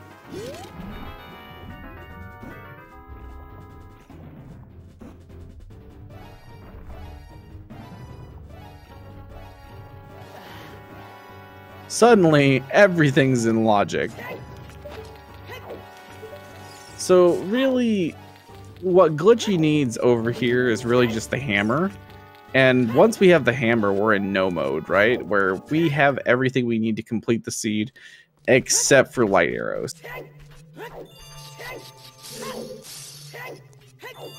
So this is actually a really, in all honesty.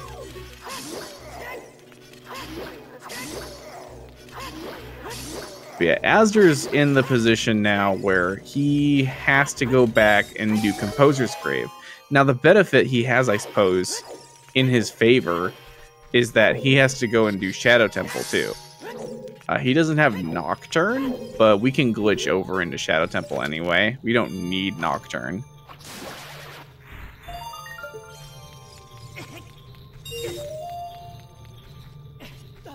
The other thing to keep in mind is that the runners do need the Ganon's Castle Big Key to actually do to get to Ganondorf. So there is a possibility that we need extra items to get the Ganon's Castle Big Key. Of course, there's ways to glitch around Ganon's Castle.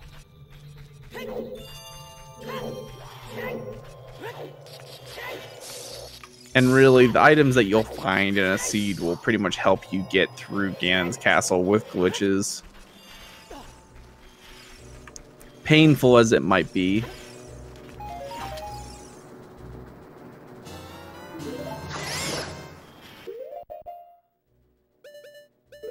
So Glitchy, I believe he just did a hookshot jump to get up there. I wasn't paying attention, but that's normally the way that you get on top of that. So by rolling or by bonking into a wall and pulling the hookshot in a specific time and Link's get up animation, you'll kind of go into a state to set up a hookshot jump where like Link will be kind of stuck. He'll pull out his hookshot like every so often.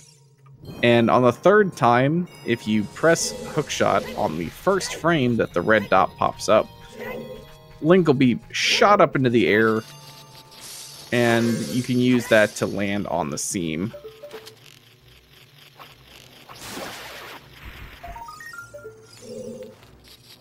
And it's the easiest and the fastest way to skip Nocturne nowadays. There used to be a kind of a super slide method to get over there, but that method is normally not valid in Randomizer because you pick up a strength upgrade and it's so hard to do that method of skipping Nocturne anyway too, compared to just, you know, having a hook shot.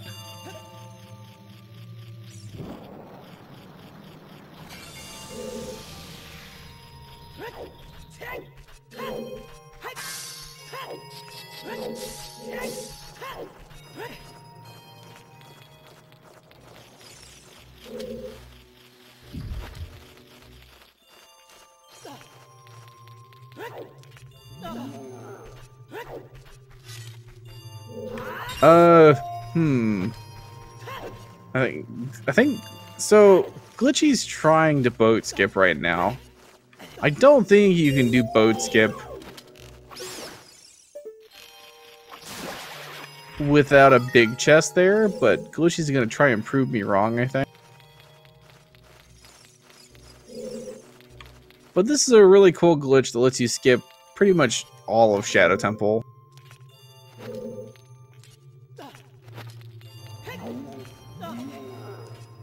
So what he's going to do is he's going to do a mega flip here by rolling into a bomb and backflipping on the right frame. And in the middle of the mega flip, he's going to try and pull hover boots, or equip hover boots, and that way he's going to clip out of bounds. And I thought, like, you can't do it with a small chest there. I'm pretty sure you need a big chest to be able to do boat skip.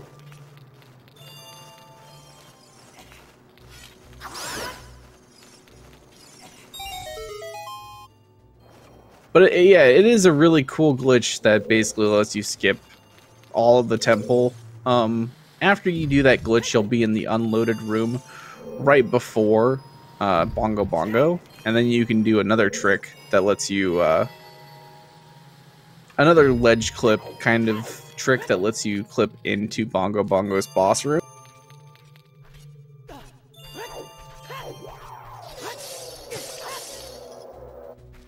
But yeah, Glitchy unfortunately not being able to make it work. It's a really cool glitch if you've never seen a run of, say, like No I Am Wrong Warp or All Dungeons. Definitely check it out because, you know, it's so mind-blowing to think that you can just skip all of Shadow Temple. You go and get hover boots and then you go to the boss, and that is Shadow Temple in those categories.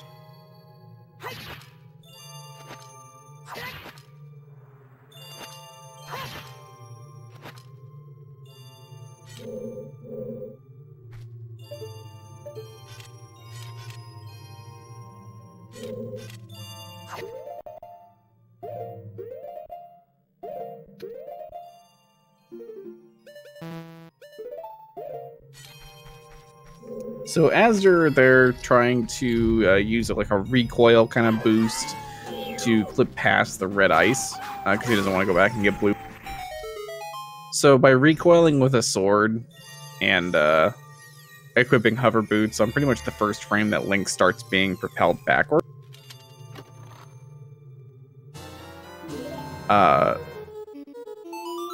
Link will kind of like, he'll maintain the momentum and it'll go flying backwards with a lot of speed, and that lets you like clip through certain things.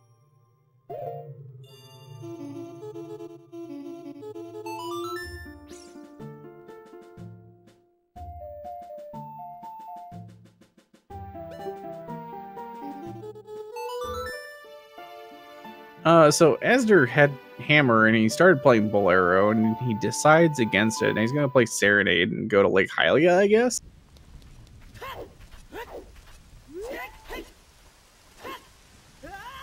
Wonder what he's going to do.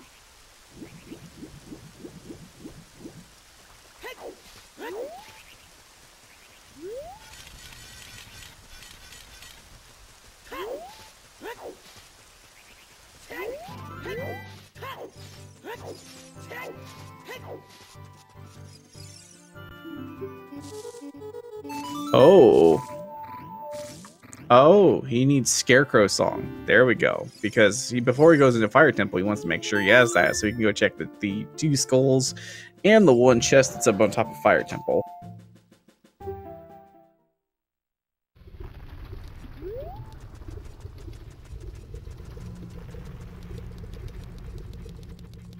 Meanwhile, Glitchy did a glitch not too long ago. It's kind of just called Cage Clip. But just in general, with jump slashes and with certain angles in the game, you can just kind of clip out of bounds. Glitchy's also going to do another trick here.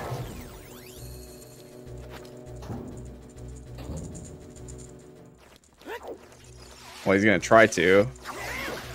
Actually, he doesn't need to, because both of those chests are small.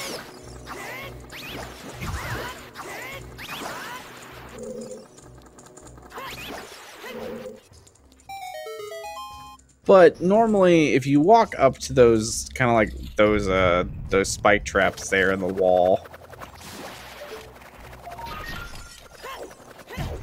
you can get the attention of the Redeads and they'll scream, and that kind of like freezes Link. And Link can't get eaten by can't get hit by the spike traps while he's in that. So the spike traps pass through him, and you're able to get the chests.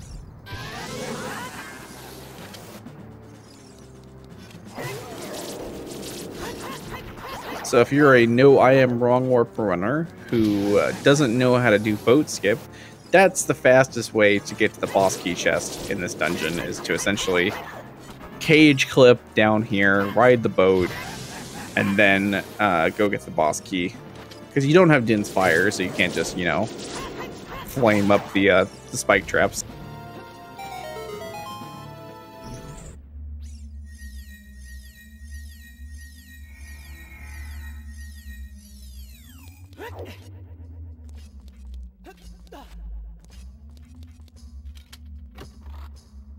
Oh, and Glitchy trying to Hess with a hover to get across this gap here.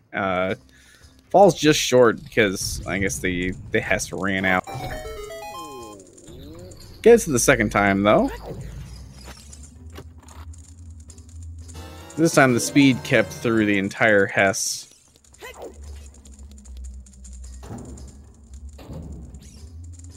So now he's going to do a boss key skip here.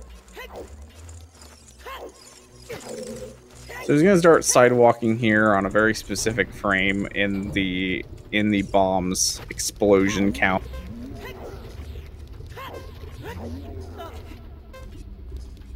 And that way he's going to get to the ledge right when the bomb's about to explode. He's going to do another ledge clip.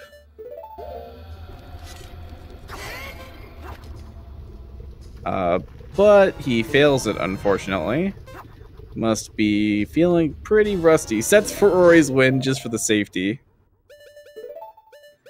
Doing this trick with bombs is, I think, a lot more difficult than doing it with bomb shoot. I run this category, or I run No I Am Wrong Warp on WeVC, so we do this trick with bomb shoes. And it's much, much easier, although there is not really any backup frames. So there are a couple of different setups for this trick.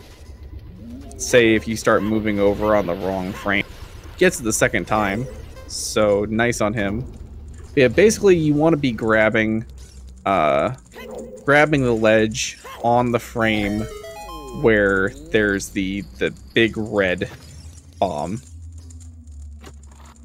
Also, Glitchy showing off fast bongo. So on version 1.0 of this game, you can drop a bomb down that hole, and you'll hit Bongo in the boss room and stun him before the boss fight begins. So you'll skip the beginning cutscene of Bongo, and then you'll just be able to crouch stab him to death or ISG him to death, depending.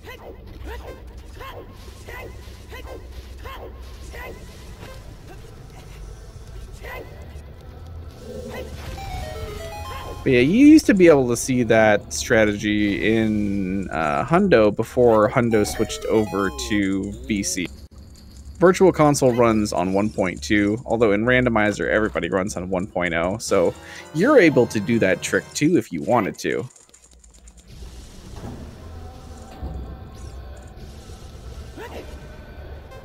Yeah, overall, really cool glitch. Glitchy walks down here, realizes that the door's not open, so maybe he'll glitch back into Shadow Temple, or maybe he'll go do some other things.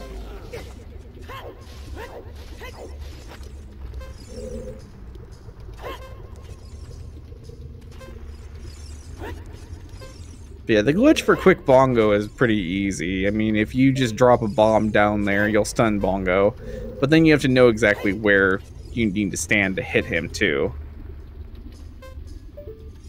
But with a little bit of practice, it's something that, you know, I think most people would be able to learn.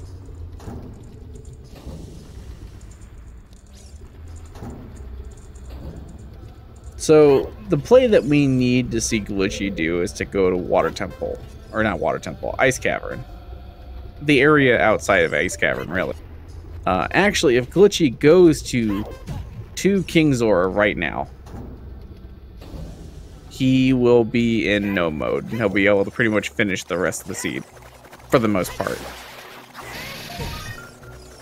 He doesn't even need Din's Fire.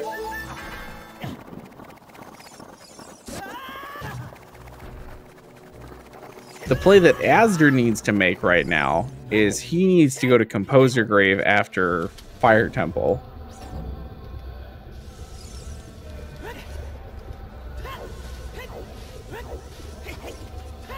Azder must have Song of Time because he lowered that block, I think. Or no, he didn't. I lied. I think Song of Time is at Vanilla Nocturne location at this point.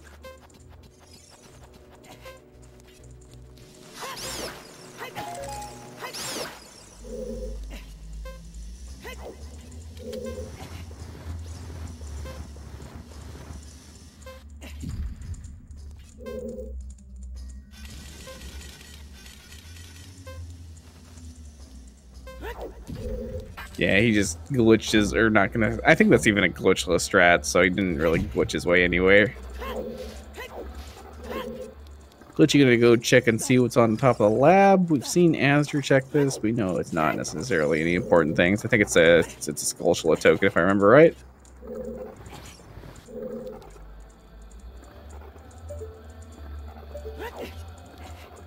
Well, Azder gonna do another one of those jumps there, so...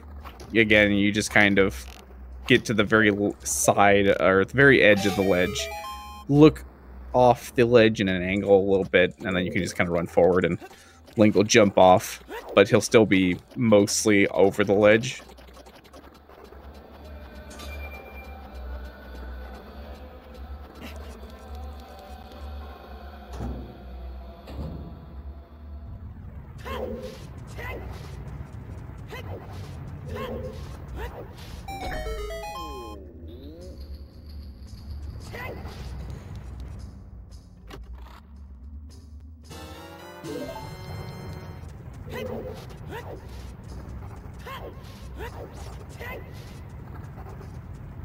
So yeah, Azder just making his way here through Fire Temple.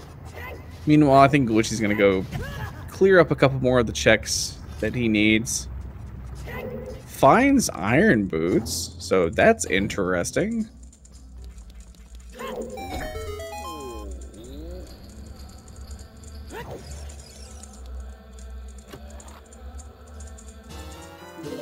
We'll see if iron boots leads him to actually go check anything. I think Azder just found the claims check too.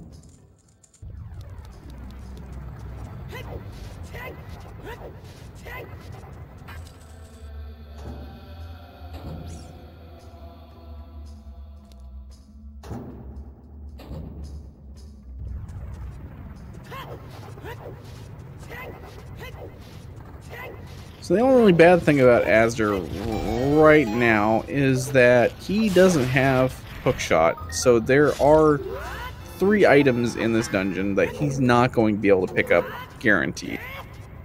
Does find Goron Tunic though, finds it relatively deep inside of fire, so that's interesting.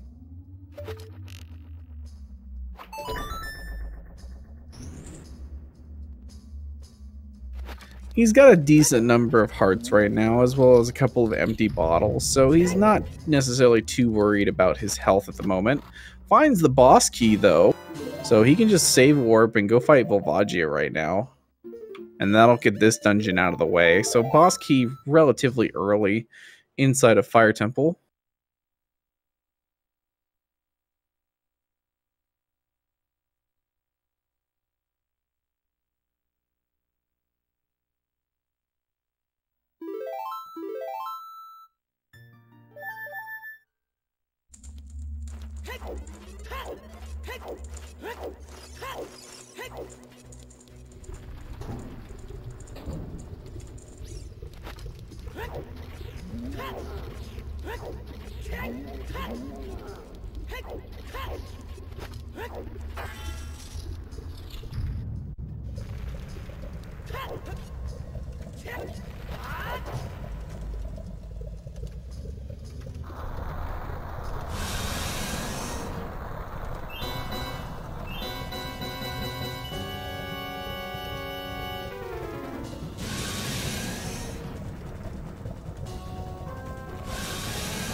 So, Volvagia is going to be a relatively quick fight here, although Azder doesn't have Bomb Bag, and he's not going to want to waste his chews on doing the quick cycle.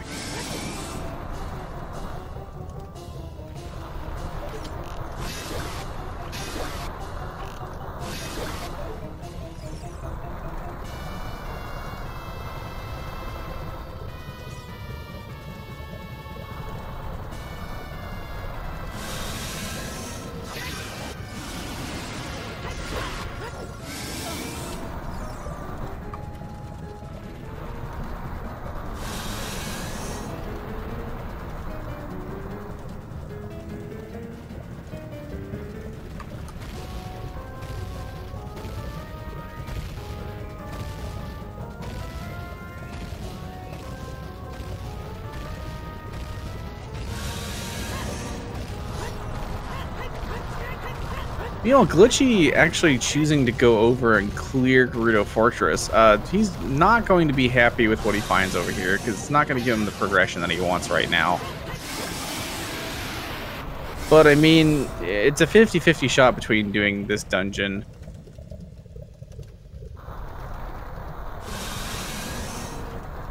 and doing Ice Cavern.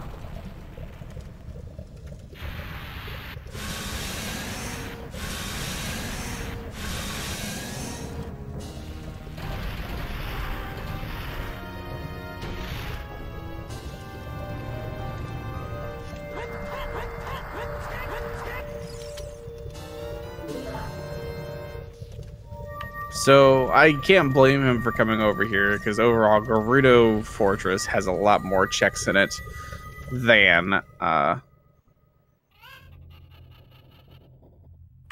Ice Cavern. But unfortunately, the only things he's going to find over here, he could find his light arrows, which would make this an okay trip overall. But if light arrows aren't over here, he's giving Azder a little bit of a chance to kind of catch up.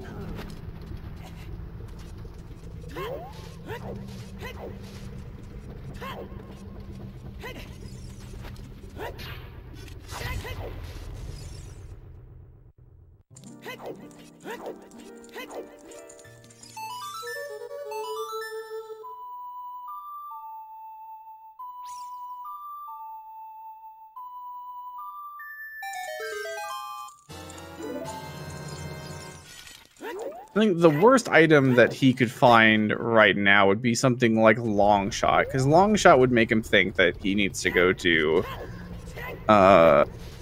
Water Temple, maybe. Or if he finds, say, like Silver Gauntlets. Silver Gauntlets could lead him on a wild goose chase through Spirit Temple.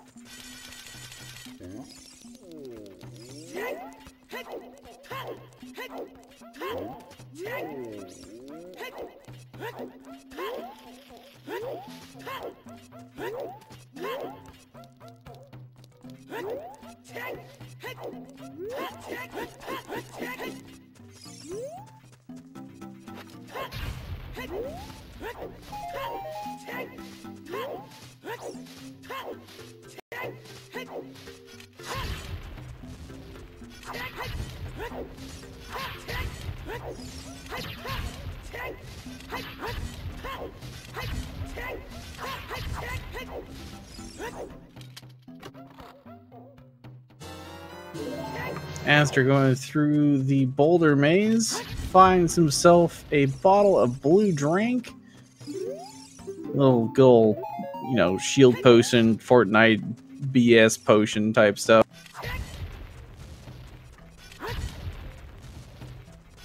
Just in case he gets low on health.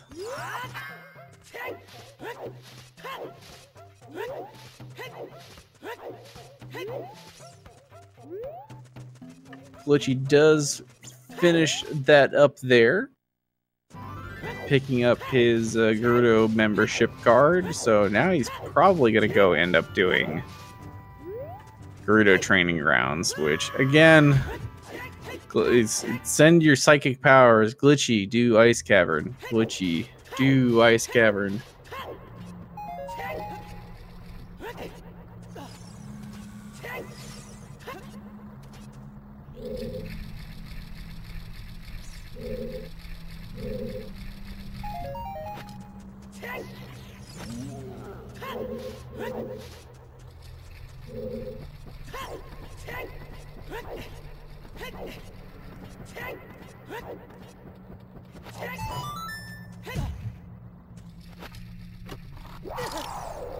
Lovely though, Azder, I need to mark this down. He did pick up his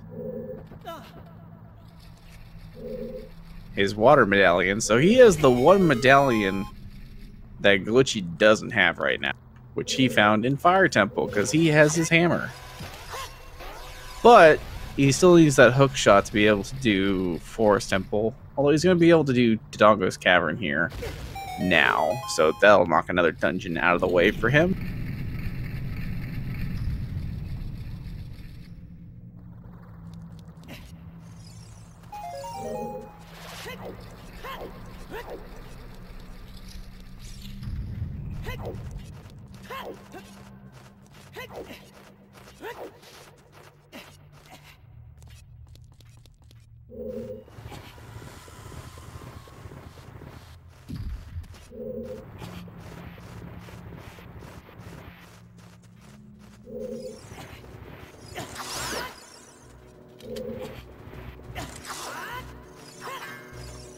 Yeah, Glitchy. See if he chooses to do. I guess he doesn't have Song of Time, so he won't end up probably doing the Toilet Bowl check. Which, thank goodness for that, because nobody likes doing the Toilet Bowl check. Azder picking up his fire arrows, hopefully now with 2 sources of lighting torches. He's going to make the choice to go back to Composer Grave. We'll see, though, but I think that's the choice that he needs to do.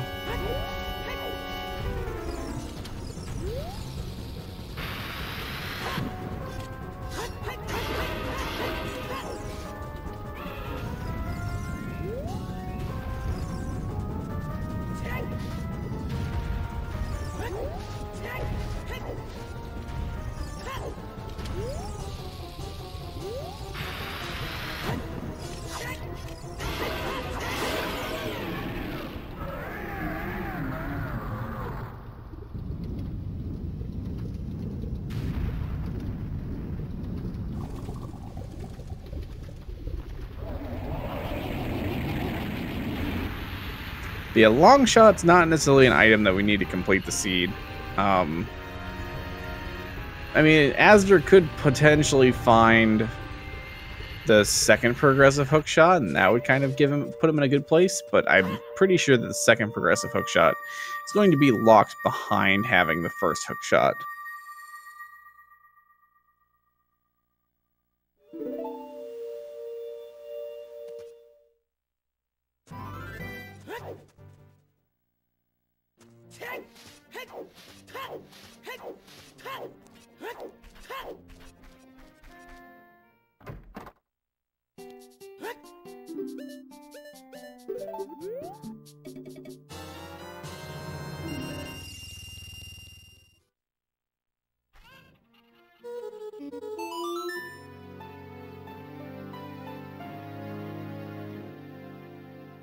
Azder is playing that Nocturne of Shadows. He's probably going to... Yeah, he looks like he's probably just going to go dive into Shadow Temple. So he's not going to check and see what it is that is locked on that Composer Grave.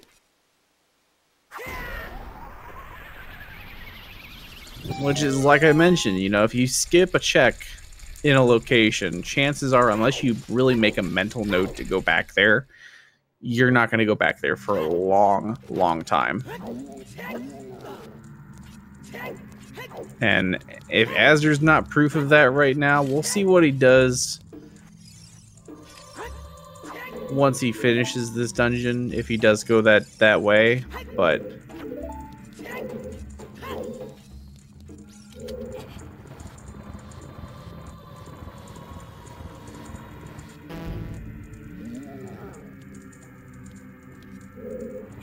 ooh, as you're showing off a cool application of ISG that I didn't know about here.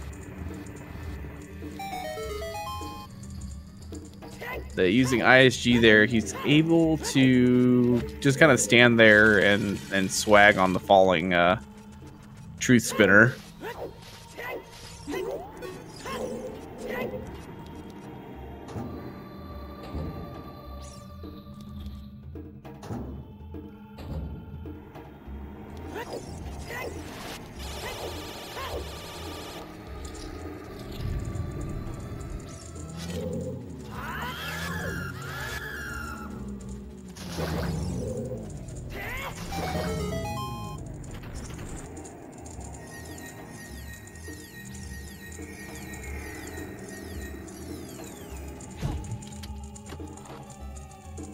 And Glitchy is just going to choose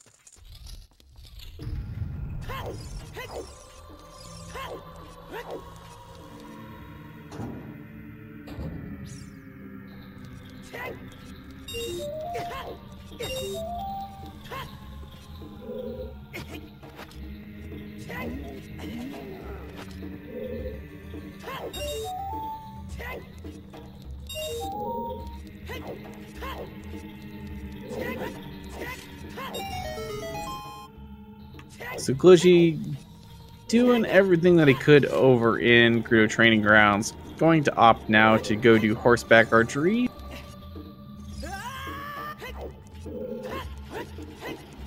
We'll see what this yields, but again, this is not the progression that Glitchy really needs right now, right? Chad, are you trying hard enough? Are you trying hard enough to like send mental messages to Glitchymon.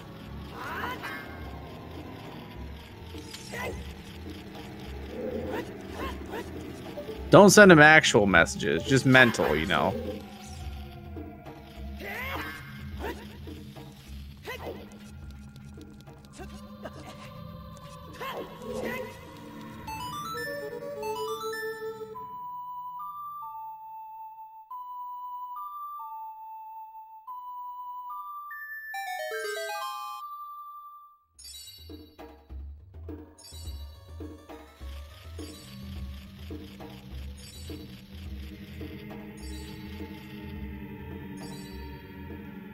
Glitchy going over to Desert Colossus.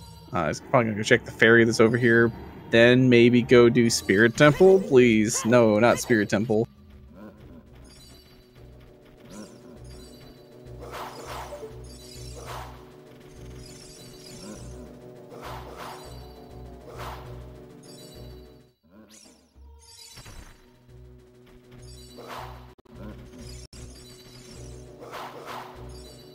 Gets his second nut upgrade though, so that's exciting. He's got 40 nuts now. Meanwhile, Azder continuing his journey on through Spirit Temple. Not Spirit Temple, Shadow Temple.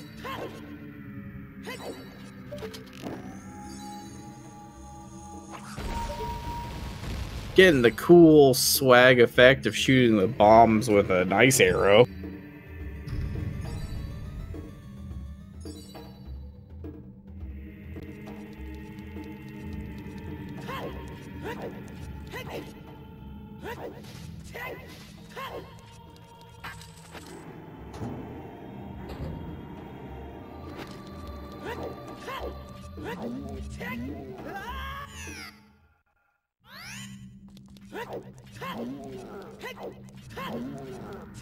And Azder going to, I think, showcase, or I was about to say, I think he's going to showcase this boss key skip with bomb shoes, but he got ISG, so I don't know what he's going to do here. Oh, yeah, okay, he is going to do this boss key skip with bomb shoes. He's just using the old setup here. So by backing off this ledge on the right frame and this bomb shoes, like, ticking animation, you'll make it so that the bomb shoe will explode at Link on the exact frame that you need to do. Except he doesn't hold target. Oh, no. Azder, please. I'm trying to explain a glitch. You're not supposed to mess it up while I'm explaining it.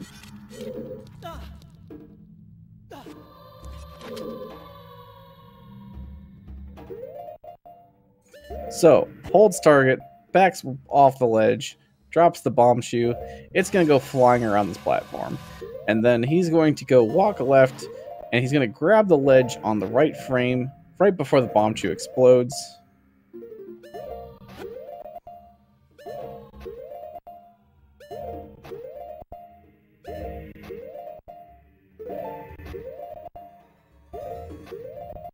Gonna pause buffer through it because it's a very difficult glitch. You want to make sure that you're going to target on the first frame that Link grabbed, and you also want to roll at a very specific point where Link's walking animation.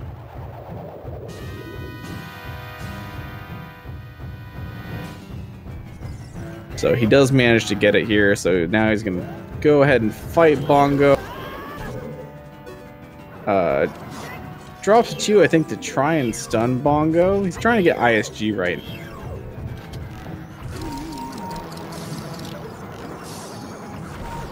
Wait. Oh, I've actually never seen that before. I've actually never seen somebody fight Bongo with ice arrows before. I was wondering what was happening. I was so confused. That's actually hilarious. So you freeze Bongo's hand with ice arrows, and his other hand desperately tries to unfreeze it by punching it over and over again. That's hilarious.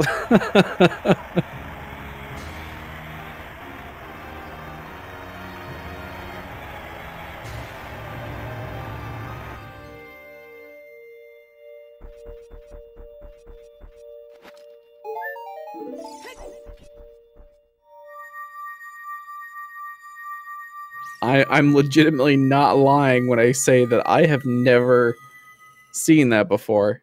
That is great.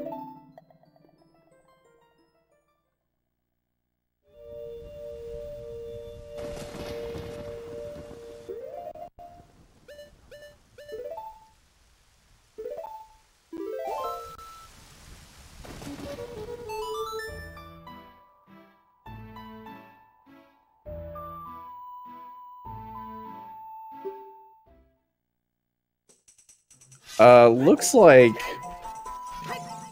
Oh, Azder's gonna make the big brain plays here. Okay, so Azder's about to hover into Forest Temple, right? Because he does not have Hookshot right now. But this is glitched Randomizer.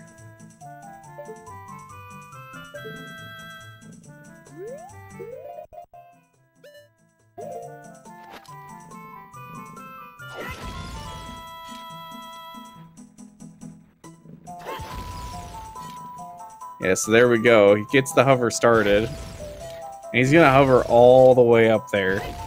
And actually, now that I think about it, Azder's pretty much in go mode, considering that he's gonna do this.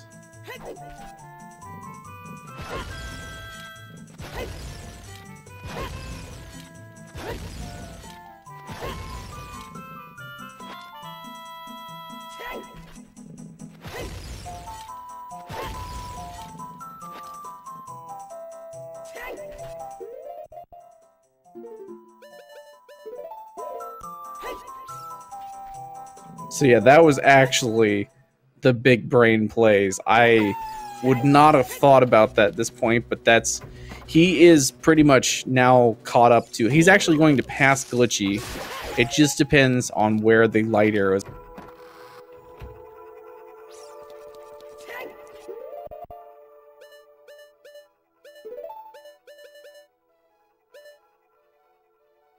Because, yeah, he did finish his fight against Bongo, so he just needs to do Forest Temple.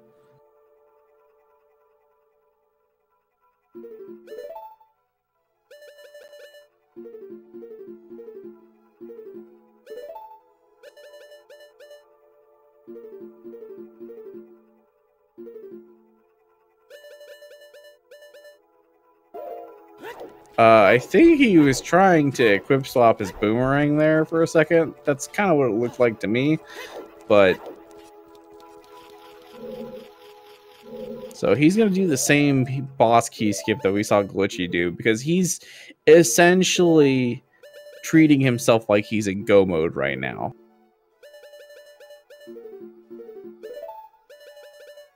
So equip swap is a really hard glitch. I'm not going to lie. Equip swap is a frame perfect glitch that you cannot pause buffer. Because it's in a pause menu, right? So by putting the reticle over boomerang and switching over to the menu and then switching back using the L and Z or R and Z buttons. If you press the equip button on basically the first frame that it registers as an input, you can equip an item that you're not supposed to be able to equip. So right now he's trying to equip boomerang. And unfortunately he's getting it, he's going around the frame, but he's not quite getting the frame that he wants.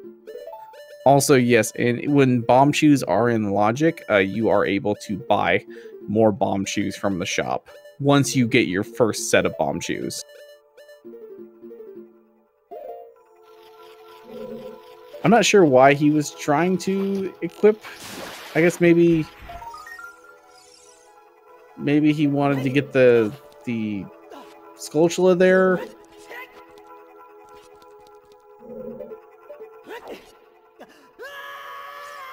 But yeah, he just gets into the boss room and gonna fight Phantom Ganon, and then he's gonna be able to go open up the Rainbow Bridge.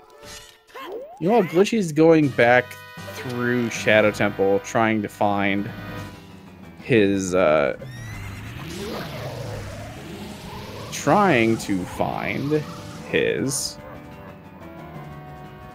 hammer.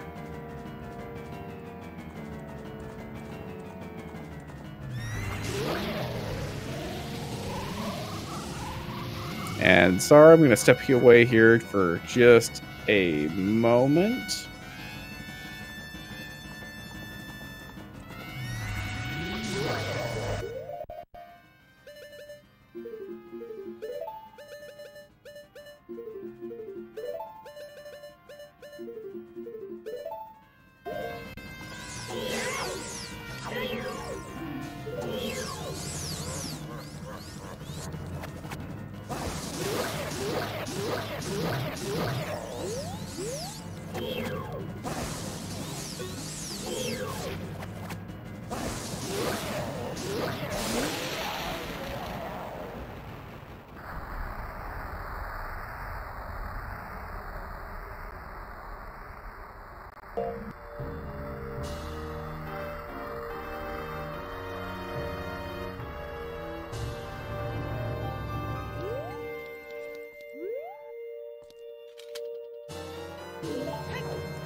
All right, so Azder's now past Glitchy with regards to completion of what's necessary for this seed. However, we still need to know where our light arrows are, and we still need to get Ganon's boss key.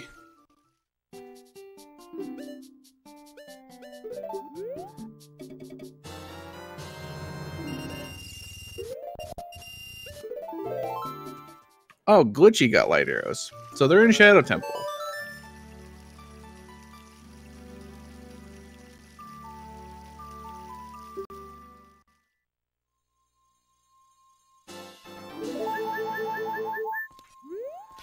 So, then the biggest thing now is that we need to know where Ganon's boss key is. So let's play the good old time-tested game that we see in A Link to the Past, Rando. Where in Ganon's castle is the boss key? What chest number is it going to be? Are we going to have to make several trips?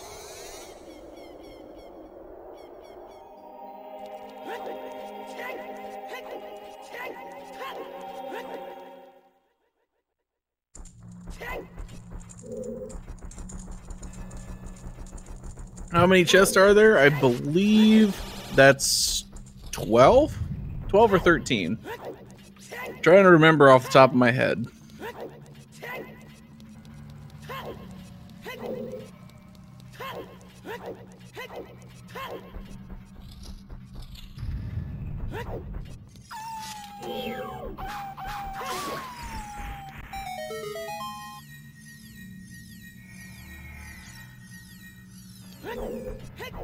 $13.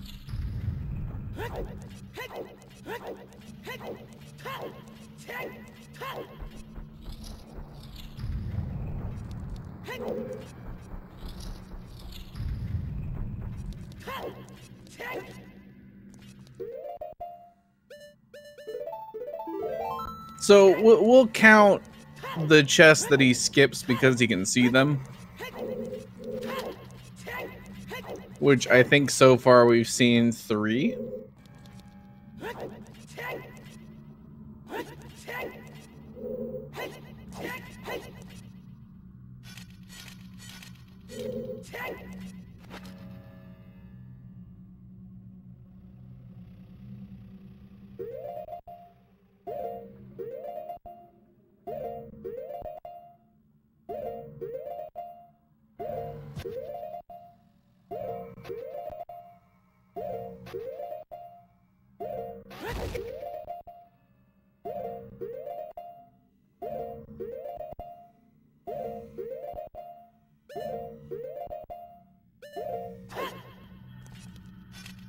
So as you're trying to set up a mega flip into the light trials. And we see a big chest in here, but is it? It's a big Poe in a bottle. Oh boy.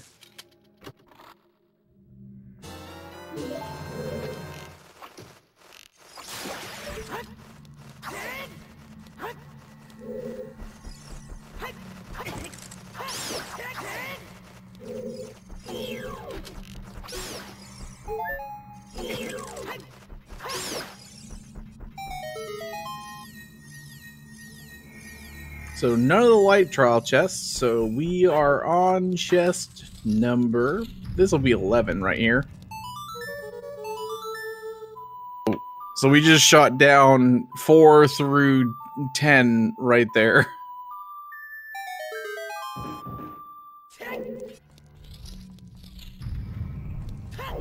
And that's 11.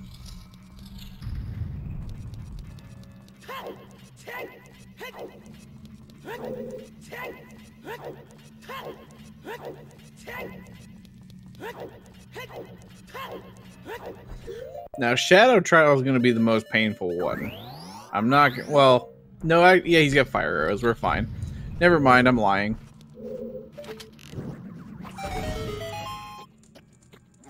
If you've got a fire arrow, Shadow Trial is easy.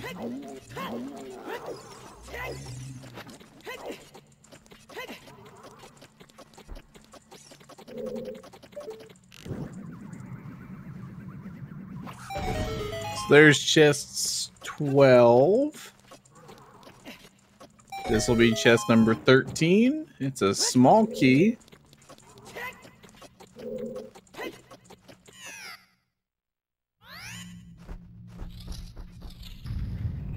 What if it's vanilla boss key?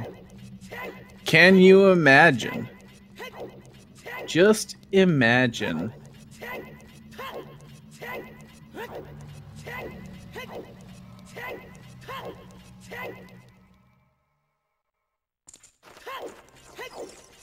Azder didn't get the 2 chests in Spirit Trial, though. Which, to be fair, they're kind of hard chests to get without hookshot.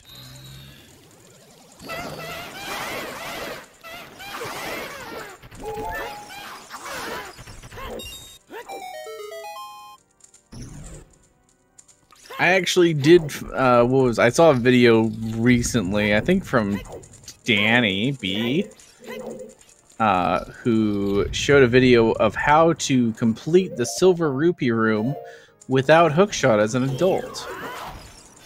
You can do it as a child, but made a video of it as an adult. It's a very specific setup because you have to basically get onto the horn of the Armo statue to get a little bit of extra height. And then you get a very specific backflip.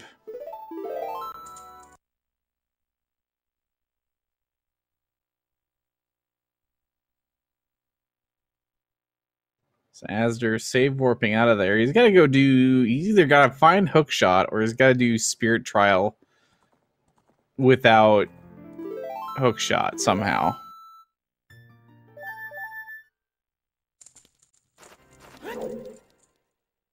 So he's feeling sad boys right now, and I don't blame him either.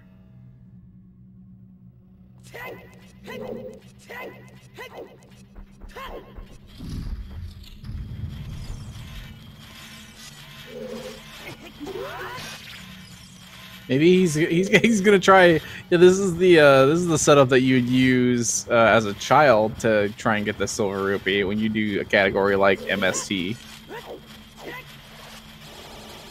Well, that's not quite the right setup, I think.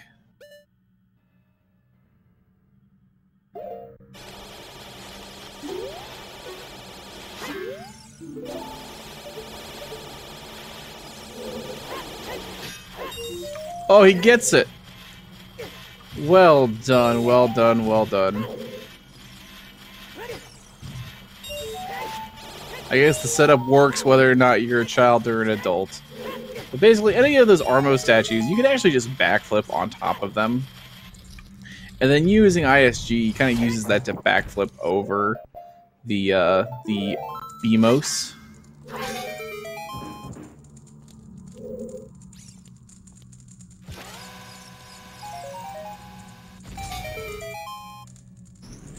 All right. Well, if you guessed chest number 13.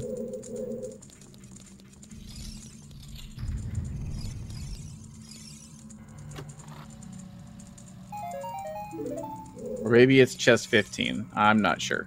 Wait. Wait. Hello?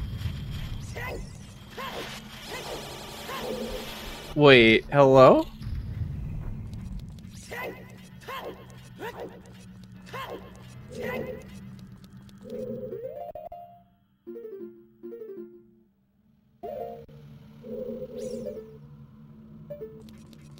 Where's the boss key? Did he...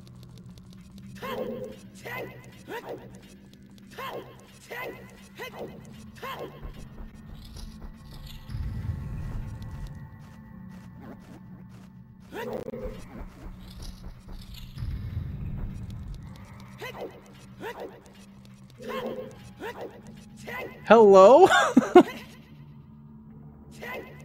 Like, he had to have missed a chest. I don't know if he got the chest the other chest that's in Spirit Trial. Is what I think he's missing the invisible chest that's in that room. Because I don't think I saw him pick it up. But he left the room, so I was just kind of sitting there really confused. Yeah, he didn't do the invisible chest. Does he know the invisible chest is there? He doesn't know.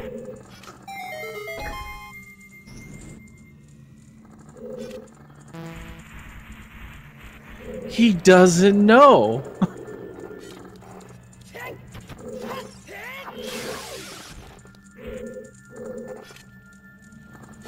Azder, please.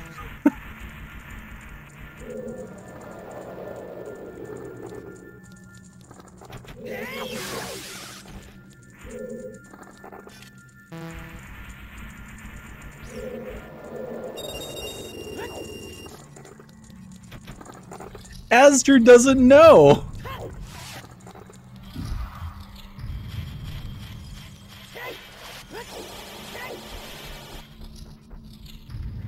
Oh, this is not good. This is not good, my friend.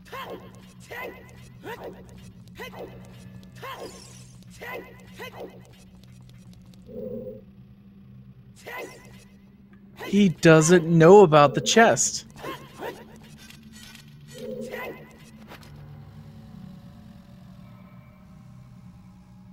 I actually cannot believe this right now.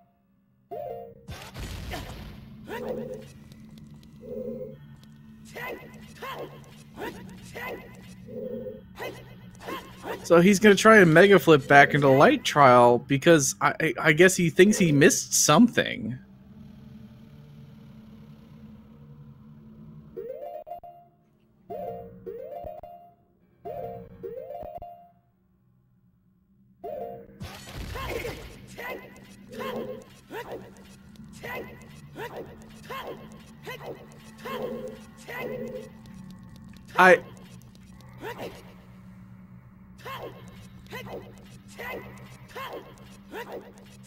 He's just rolling around in circles. Going back into Spirit Trial or Shadow Trial. Maybe he thinks that the chest that he skipped was actually the big key chest? But it wasn't. It's a small key. It's a small key, Azder.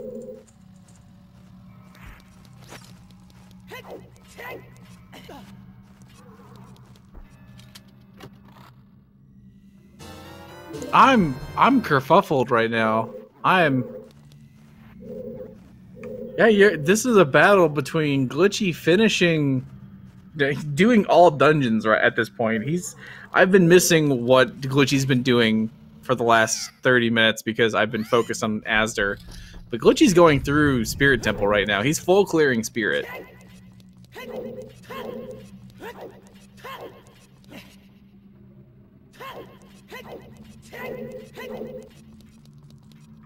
It's a battle for Azder finding a chest that he doesn't know existing versus Glitchy going to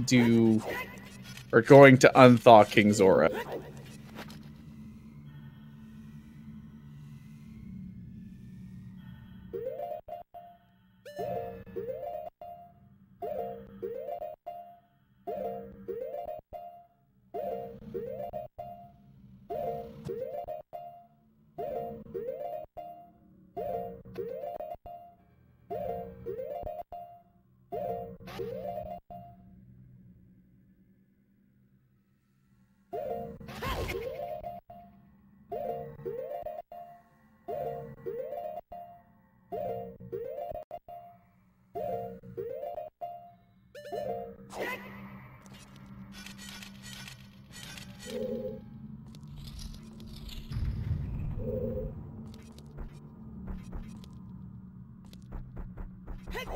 Yeah, I mean, I don't know what to say at this point.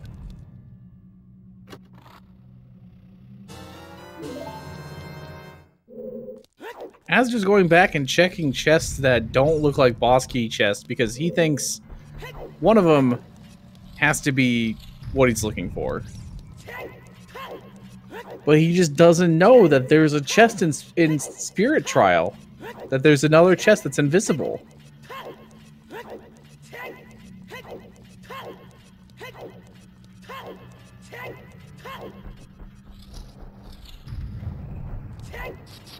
Which I'm going to be honest and say I didn't know that this chest existed up until I had a seed where my gold gauntlets were locked in there. Because I don't think it is anything in vanilla.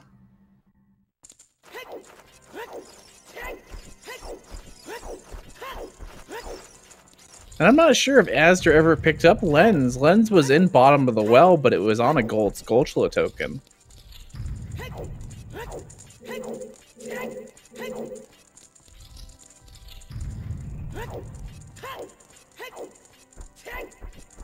So Azder's gonna work his way up. Maybe he thinks that, like...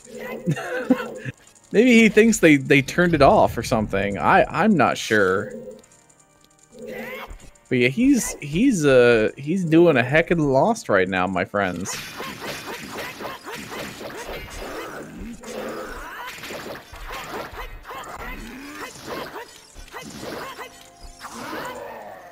Good double knuckles fight there from Azder. Looks a little bit sketchy there in the middle, but cleans it up very well at the end. He's gonna go up here and he's going to be met with the rude awakening that he does, in fact, need the boss key.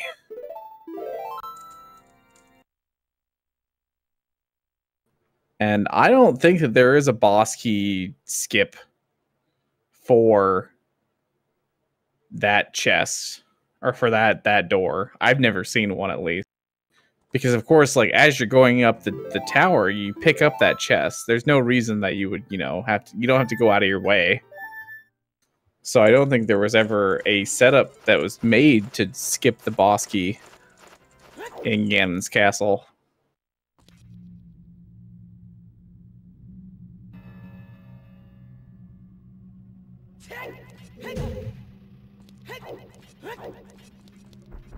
As they're going into Spirit Trial,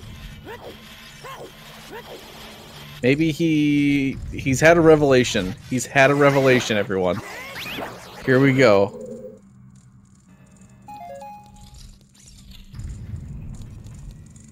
Oh, yes. He found it. He found it.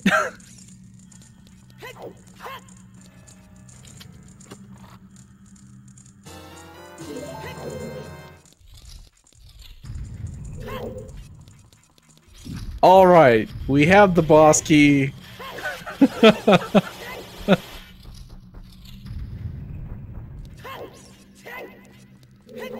In the last possible chest of the dungeon, he goes back and finds the boss key. So, but here's the best part, is that now that we have the boss key, we can go find out that light arrows are in Shadow Temple. Meanwhile, Glitchy, he's about to go find his hammer.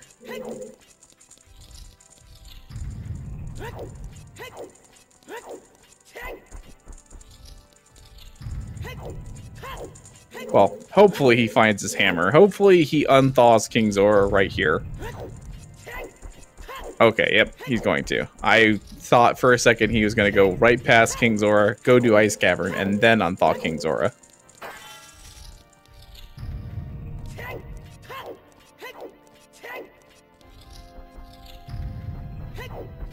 Alright, so Glitchy is 100% in go mode right now. He just has to do Fire Temple and then find the boss key for Ganon's Tower.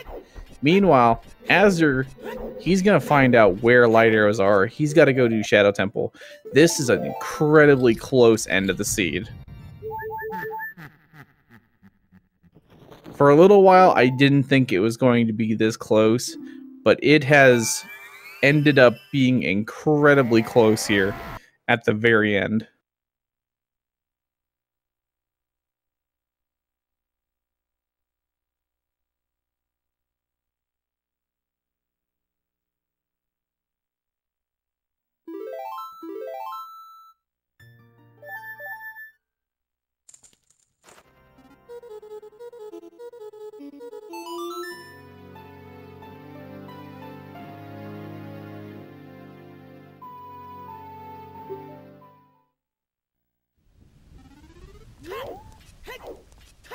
So Glitchy might have a pretty good chance here to catch up and win the end of the seed.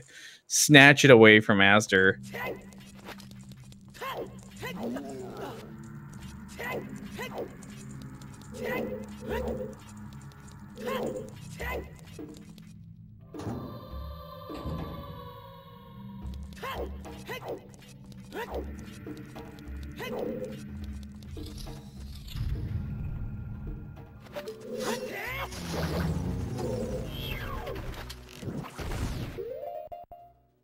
Yeah, I did not think the sea was going to be tight. Yeah, azder actually skipped a lot of Shadow Temple. So he's almost got a full clear of this temple ahead of him.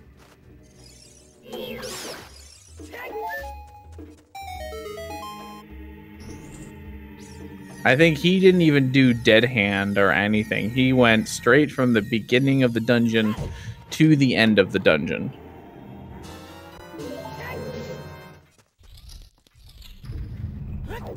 Meanwhile, boss key for Fire Temple is about halfway in. It's in the room with the moving flame wall, where you shoot the eye switch to get to the, I believe it's the dungeon map or the compass.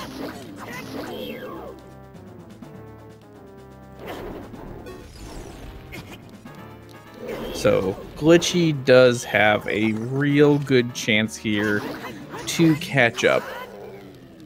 However, I don't think that he would do Spirit Trial first. So he's probably going to find the boss key in the last possible place, just like azder did.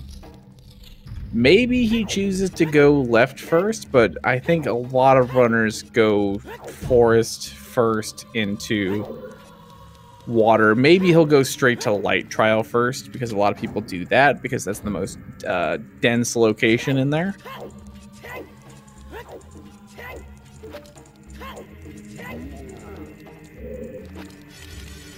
But actually, this has been, I think, the nicest seed I've seen so far in this tournament. Most of the locations where items weren't necessarily difficult to reach. A lot of this seed could be played without glitches.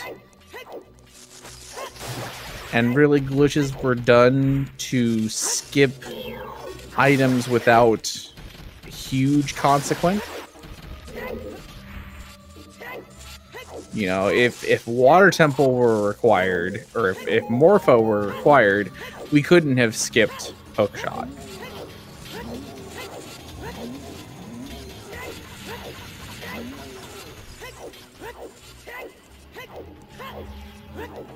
Ooh, Glitchy getting out of that room just in time there.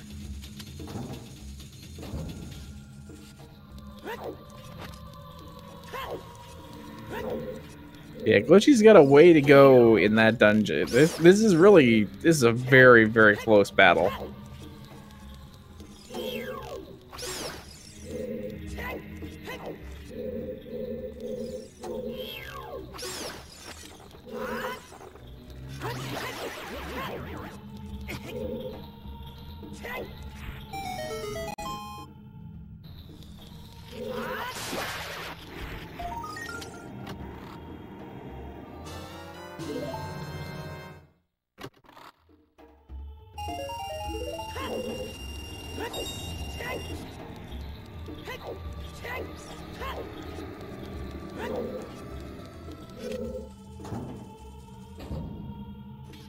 Glitchy continuing his trek on through Fire Temple. Does not have Goron Tunic, so he's got to be a little bit careful about how much damage he takes, watching his hearts, because he is on a strict timer until he picks up his Goron Tunic.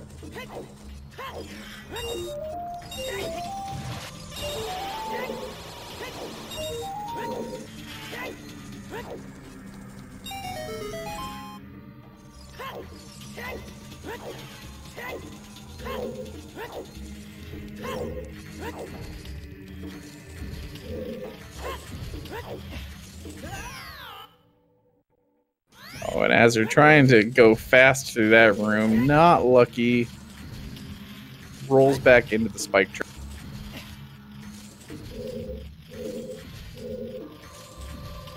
Meanwhile, Glitchy on his race up this temple.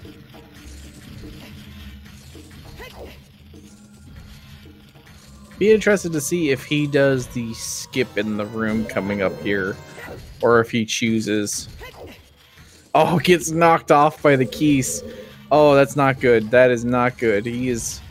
The timer is ticking down in this room here, and he's. I think he did get a fairy.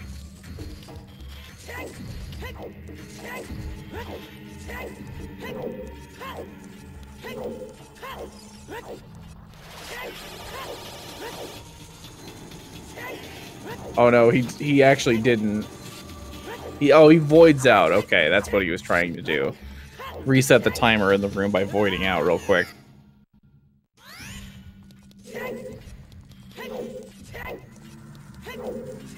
Yeah, those keys will really mess you up in this room and knock you off that block. And when you're on a timer, you don't have much room to spare.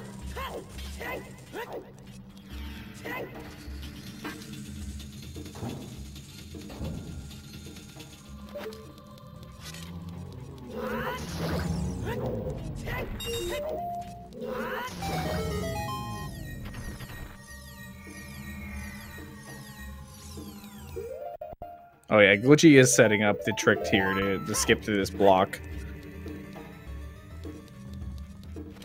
So you can use the camera angle that you get from jumping across that gap and just like pressing up, and that'll angle Link in the right direction there. And you can hold a bomb, and when it explodes, it'll clip you out of bounds. And you can just kind of run over there.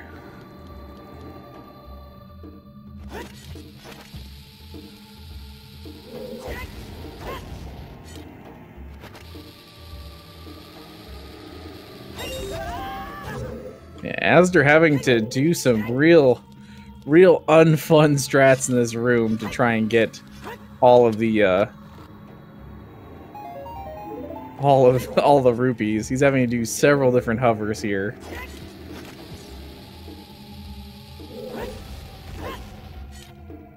But he knows exactly where his well, not exactly where his light arrows are, but he knows they're in here. And he's gonna struggle here to find them.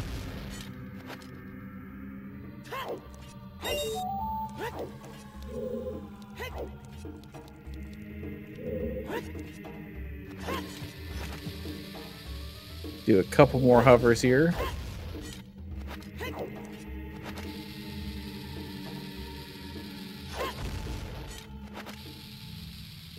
The timing for bomb hovers, at least when you don't have your back against a wall, is a lot more tight to actually get height. With your back against a wall, you don't have to worry about backflipping away from the bomb. So you have a really big window to backflip around. As long as he hits this rupee here with the hover boots, he's got this room done.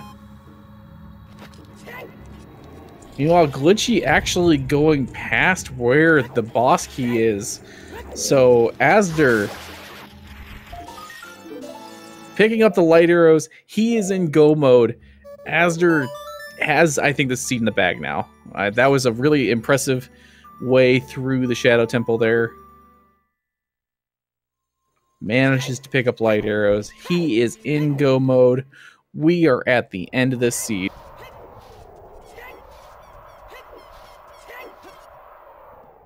But Glitchy using the skip there, he does, yeah, he must not have looked down into the into where the compass.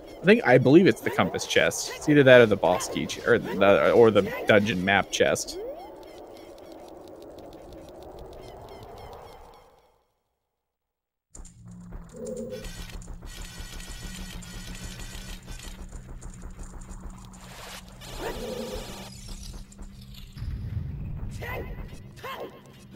Okay, this will be I think the first seed that I've seen completed without somebody picking up the hook shot. And that to me is, if that's not glitched rando, I don't know what is.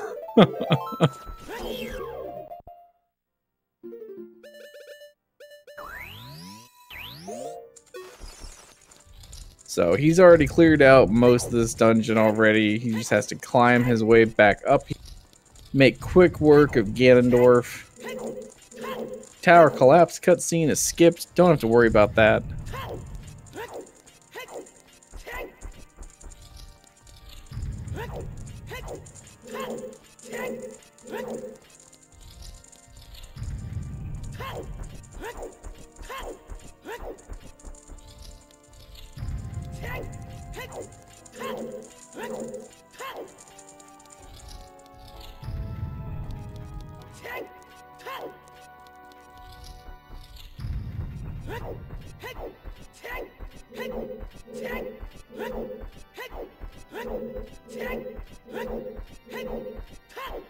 And it's at Azder, despite never finding the hookshot, despite not knowing where the boss key was for the longest time in Ganon's castle,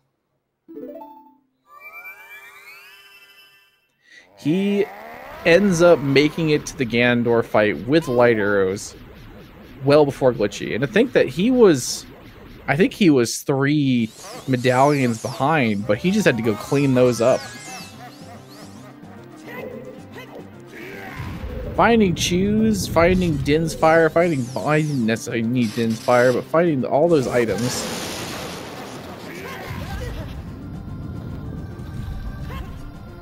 Put him in a good spot here to just kind of rinse through the remainder of the seed.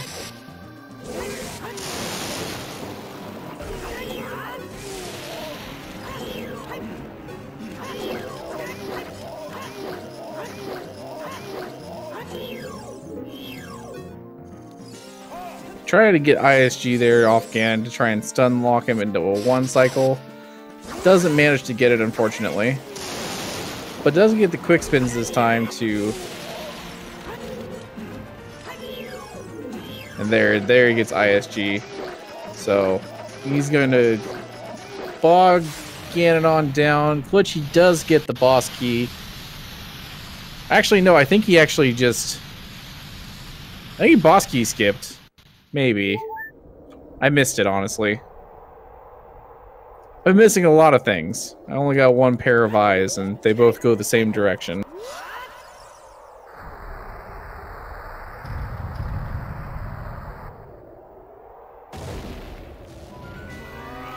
Not having a good fight here against Volvagia, though, unfortunately.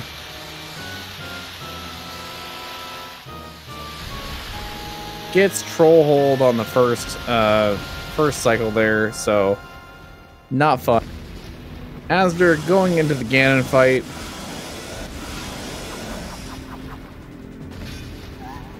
So earlier I was talking about power crouch stabs and how they retain the properties of the item that was jump slashed with. So by jump slashing with the Master Sword into this cutscene, you can crouch stab Ganon with the hammer, and it'll do Master Sword like jump slash damage. And the Master Sword and Deku Sticks are the only items in this Ganon fight that do full damage against Ganon. All the other items, I think, only do 1 point of damage. The Master Sword will do 4 points of damage.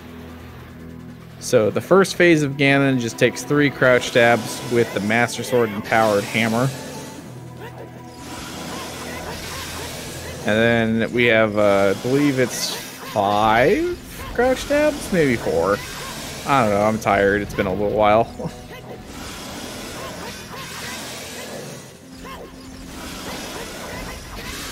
And it's 4.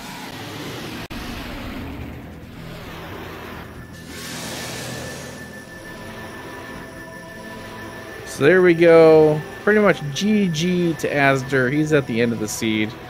We'll see what Glitchy decides to do. He's close to the end of the seed too. He's got his last medallion. He's got his light arrows. So all he has to do is find the Ganon boss key. And he'll be done. But GG to Azder. 3:01:53, probably like 51-ish.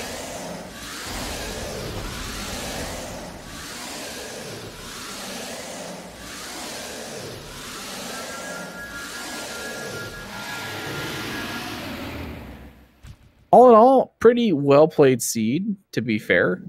About a 3-hour seed is well ahead of the average. And considering that he had to break some major things in the seed because he didn't have long shot or didn't have hook shot, makes things even more interesting.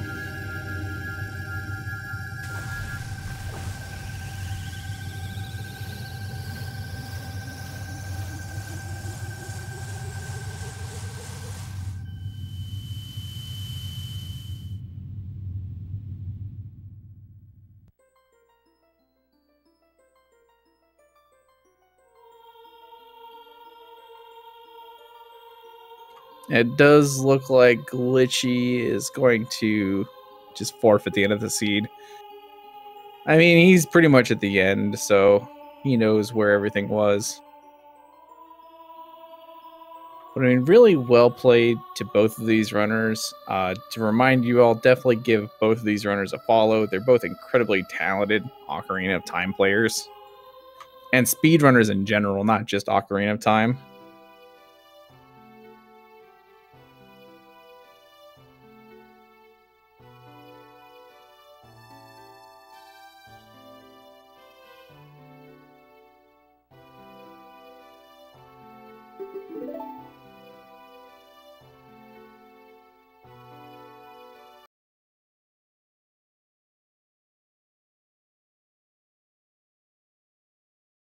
And yeah, a super entertaining race in all honesty.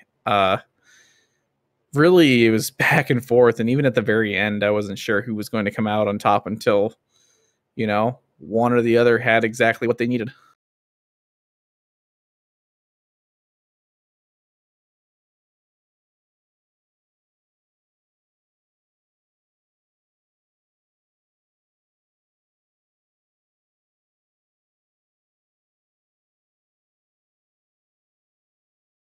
Hey, GG, well played. Good seed.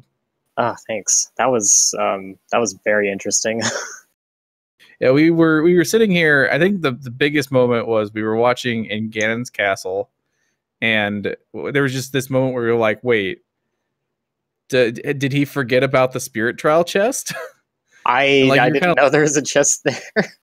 I honestly, I was right there with you. I was like, I learned about that, I think, when there was an item in Randomizer. I was like, oh, there's a chest that exists. So, Oh my god, that was scary. At first, I was like, did somebody generate the seed wrong? Like, is there actually no boss key in here?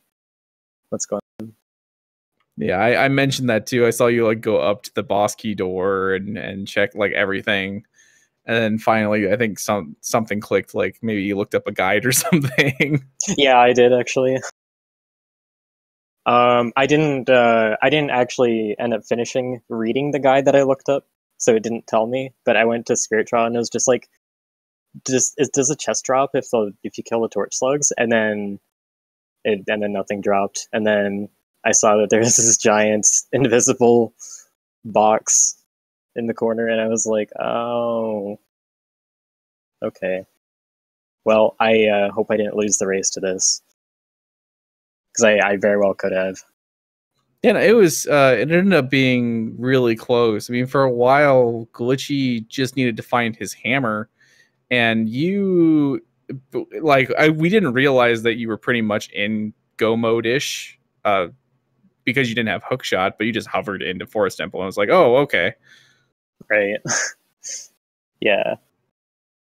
Which, it was kind of like it was almost a sudden shift in gears, and it wasn't really so much from getting an item, more so as it was from, oh, I guess I've done all the dungeons except the ones that I would rather have hookshot for. So I guess let's do those. Let's do Shadow, and then let's do Forest. And my likelihood at this point of finding a hookshot is so low, I just might as well not bother. Yeah, Glitchy picked up hookshot. It was in Composer Grave in the chest, and he did that as a child with flame storage. I I don't actually know how to do that flame storage, and I was like, I think I'd written off that check actually because the Din's fire that was in the box baited me really, really, really hard. So I thought I was going to be able to just go plant the bee and pick that up, and then do Composer's Game, and it turns out to be an ice trap. It's like, are you kidding me? Yeah, that was unfortunate. I used every 2 I had for the Forest Temple, however, because I didn't know how high I needed to go. I think you can do it in like 10, but it's been a long time since I've done it, so I wasn't sure.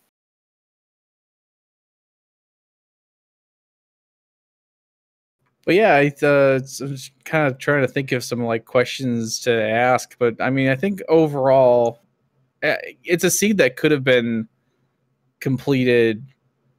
Honestly, it felt like an accessible seed in a way where it was really fast. Oh, like, I don't know about fast, but like it was more like I had to do a lot of accessible things still, even though I was allowed not to because I didn't have explosives until like 140 in or however long it was.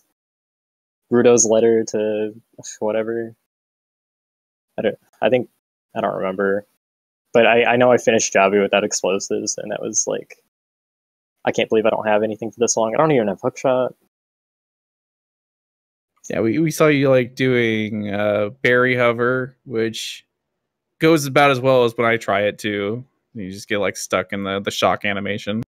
Yeah, I never actually learned how to do it properly. Other people have made it look easy, and so I tried it, but I think there's just like one little thing that I don't understand about it.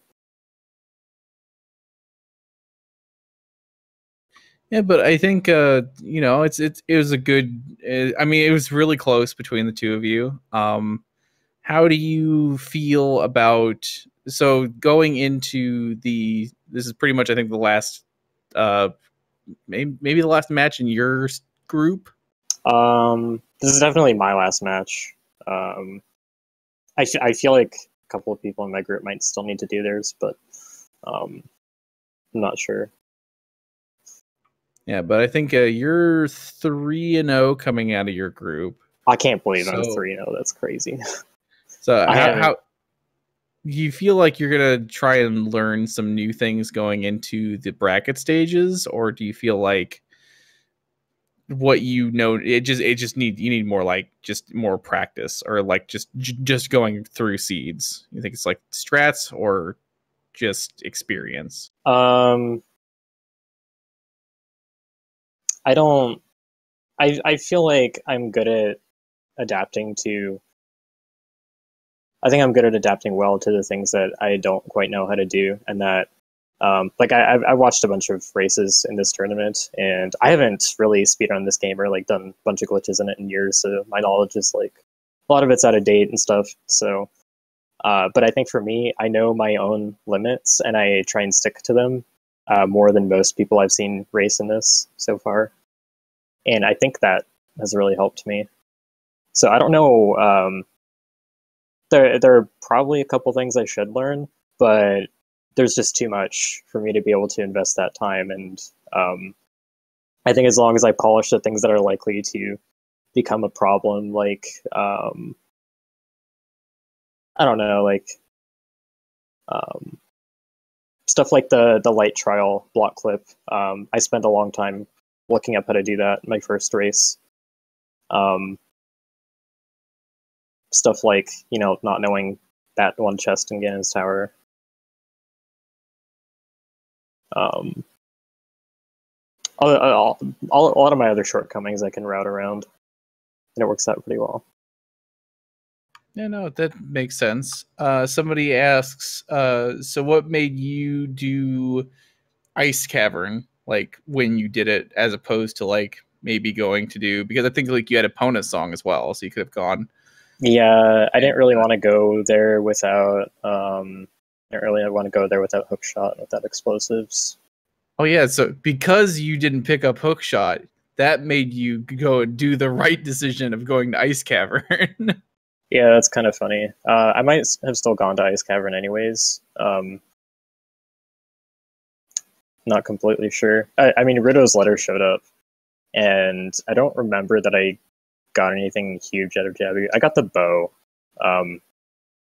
but I don't think that directly opened up too much. So I still had a decent feeling about. I think I still would have had a decent feeling about Ice Cavern either way.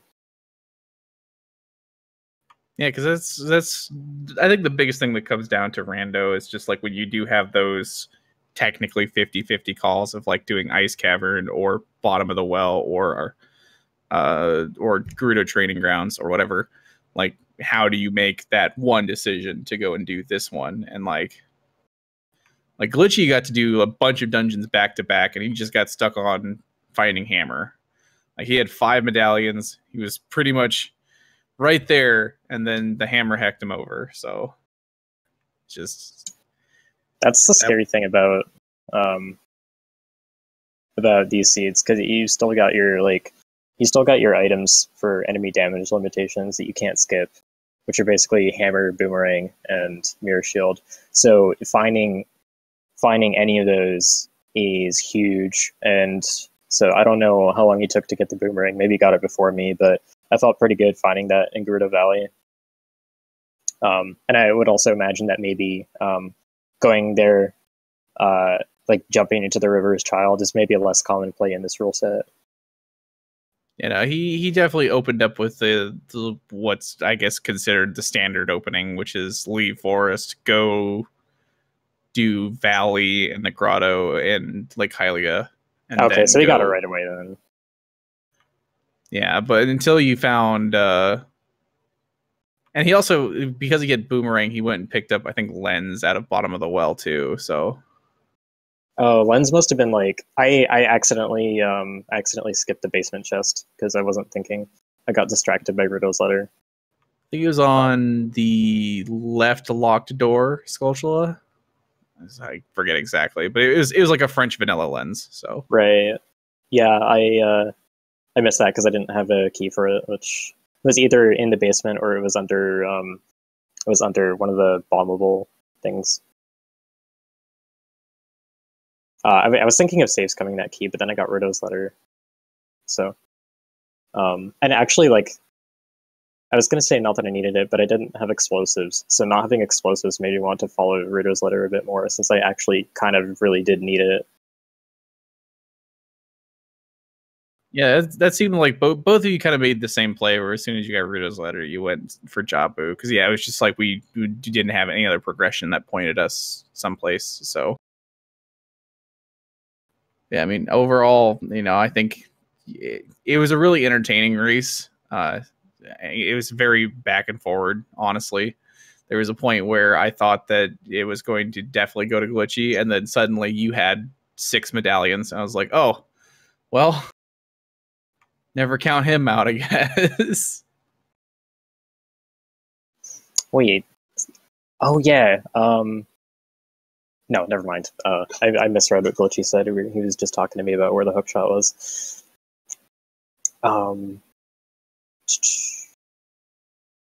I was really happy with how I routed a lot of Childs 2, and it looked kind of haphazard and all over the place. But it was really all by design. I wanted to get my time of day so that I had the chicken hash and I wasn't waiting around forever for Talon. So I got like a whole bunch of checks in while I was doing that. I knew that Lon Lon Ranch was Way of the Hero. Dodongo's Cavern was Way of the Hero, and that was probably the weird egg that was unlocking the Lon Lon Ranch stuff, and that was Requiem, and Requiem was... Actually, did we need Requiem at all? I don't think so. Technically, you needed Requiem to get ZL. Oh, ZL. Okay, yeah. That was it. That was the Colossus Way of the Hero. So that was just the chain of like 3 Way of the Heroes, and then after that, I started to feel like the hints were not really that useful. Yeah, there was a Bottom of the Well was Way of the Hero hint that was locked behind. I think it was like bombs or something. I did see later that in the sea. eventually. But it was like that was like so far after you both went there. I think I almost want to say the one that I found was in Zora's Fountain.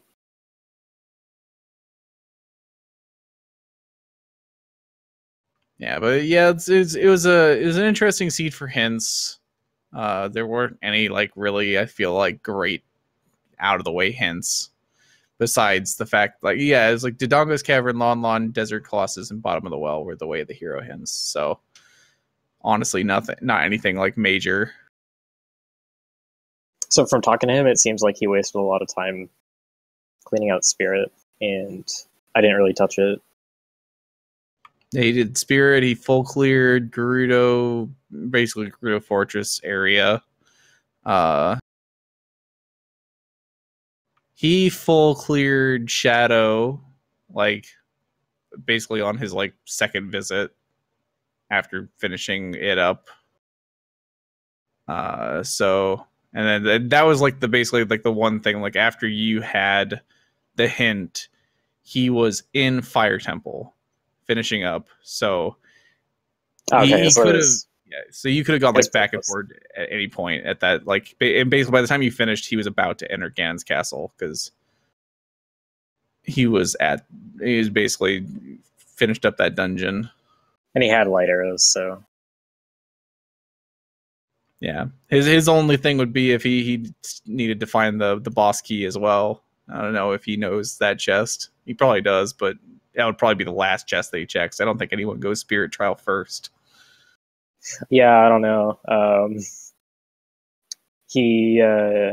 think he forgot that he had to find it because he's more used to accessible. So I mentioned it. I was like, I lost a whole bunch of time looking for Ganon's castle boss key, and it's just like, oh right, Ganon's boss key. I was screwed to begin with then.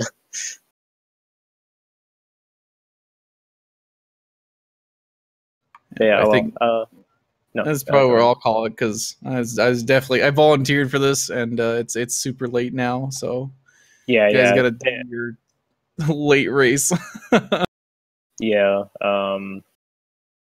Our schedules are kind of not great this week, but yeah. Thank you for stepping in for as long as you did. No, it's all good. I enjoy watching this stuff. It's just, boy, life sucks sometimes. Having responsibilities suck sometimes is what I'm trying to say.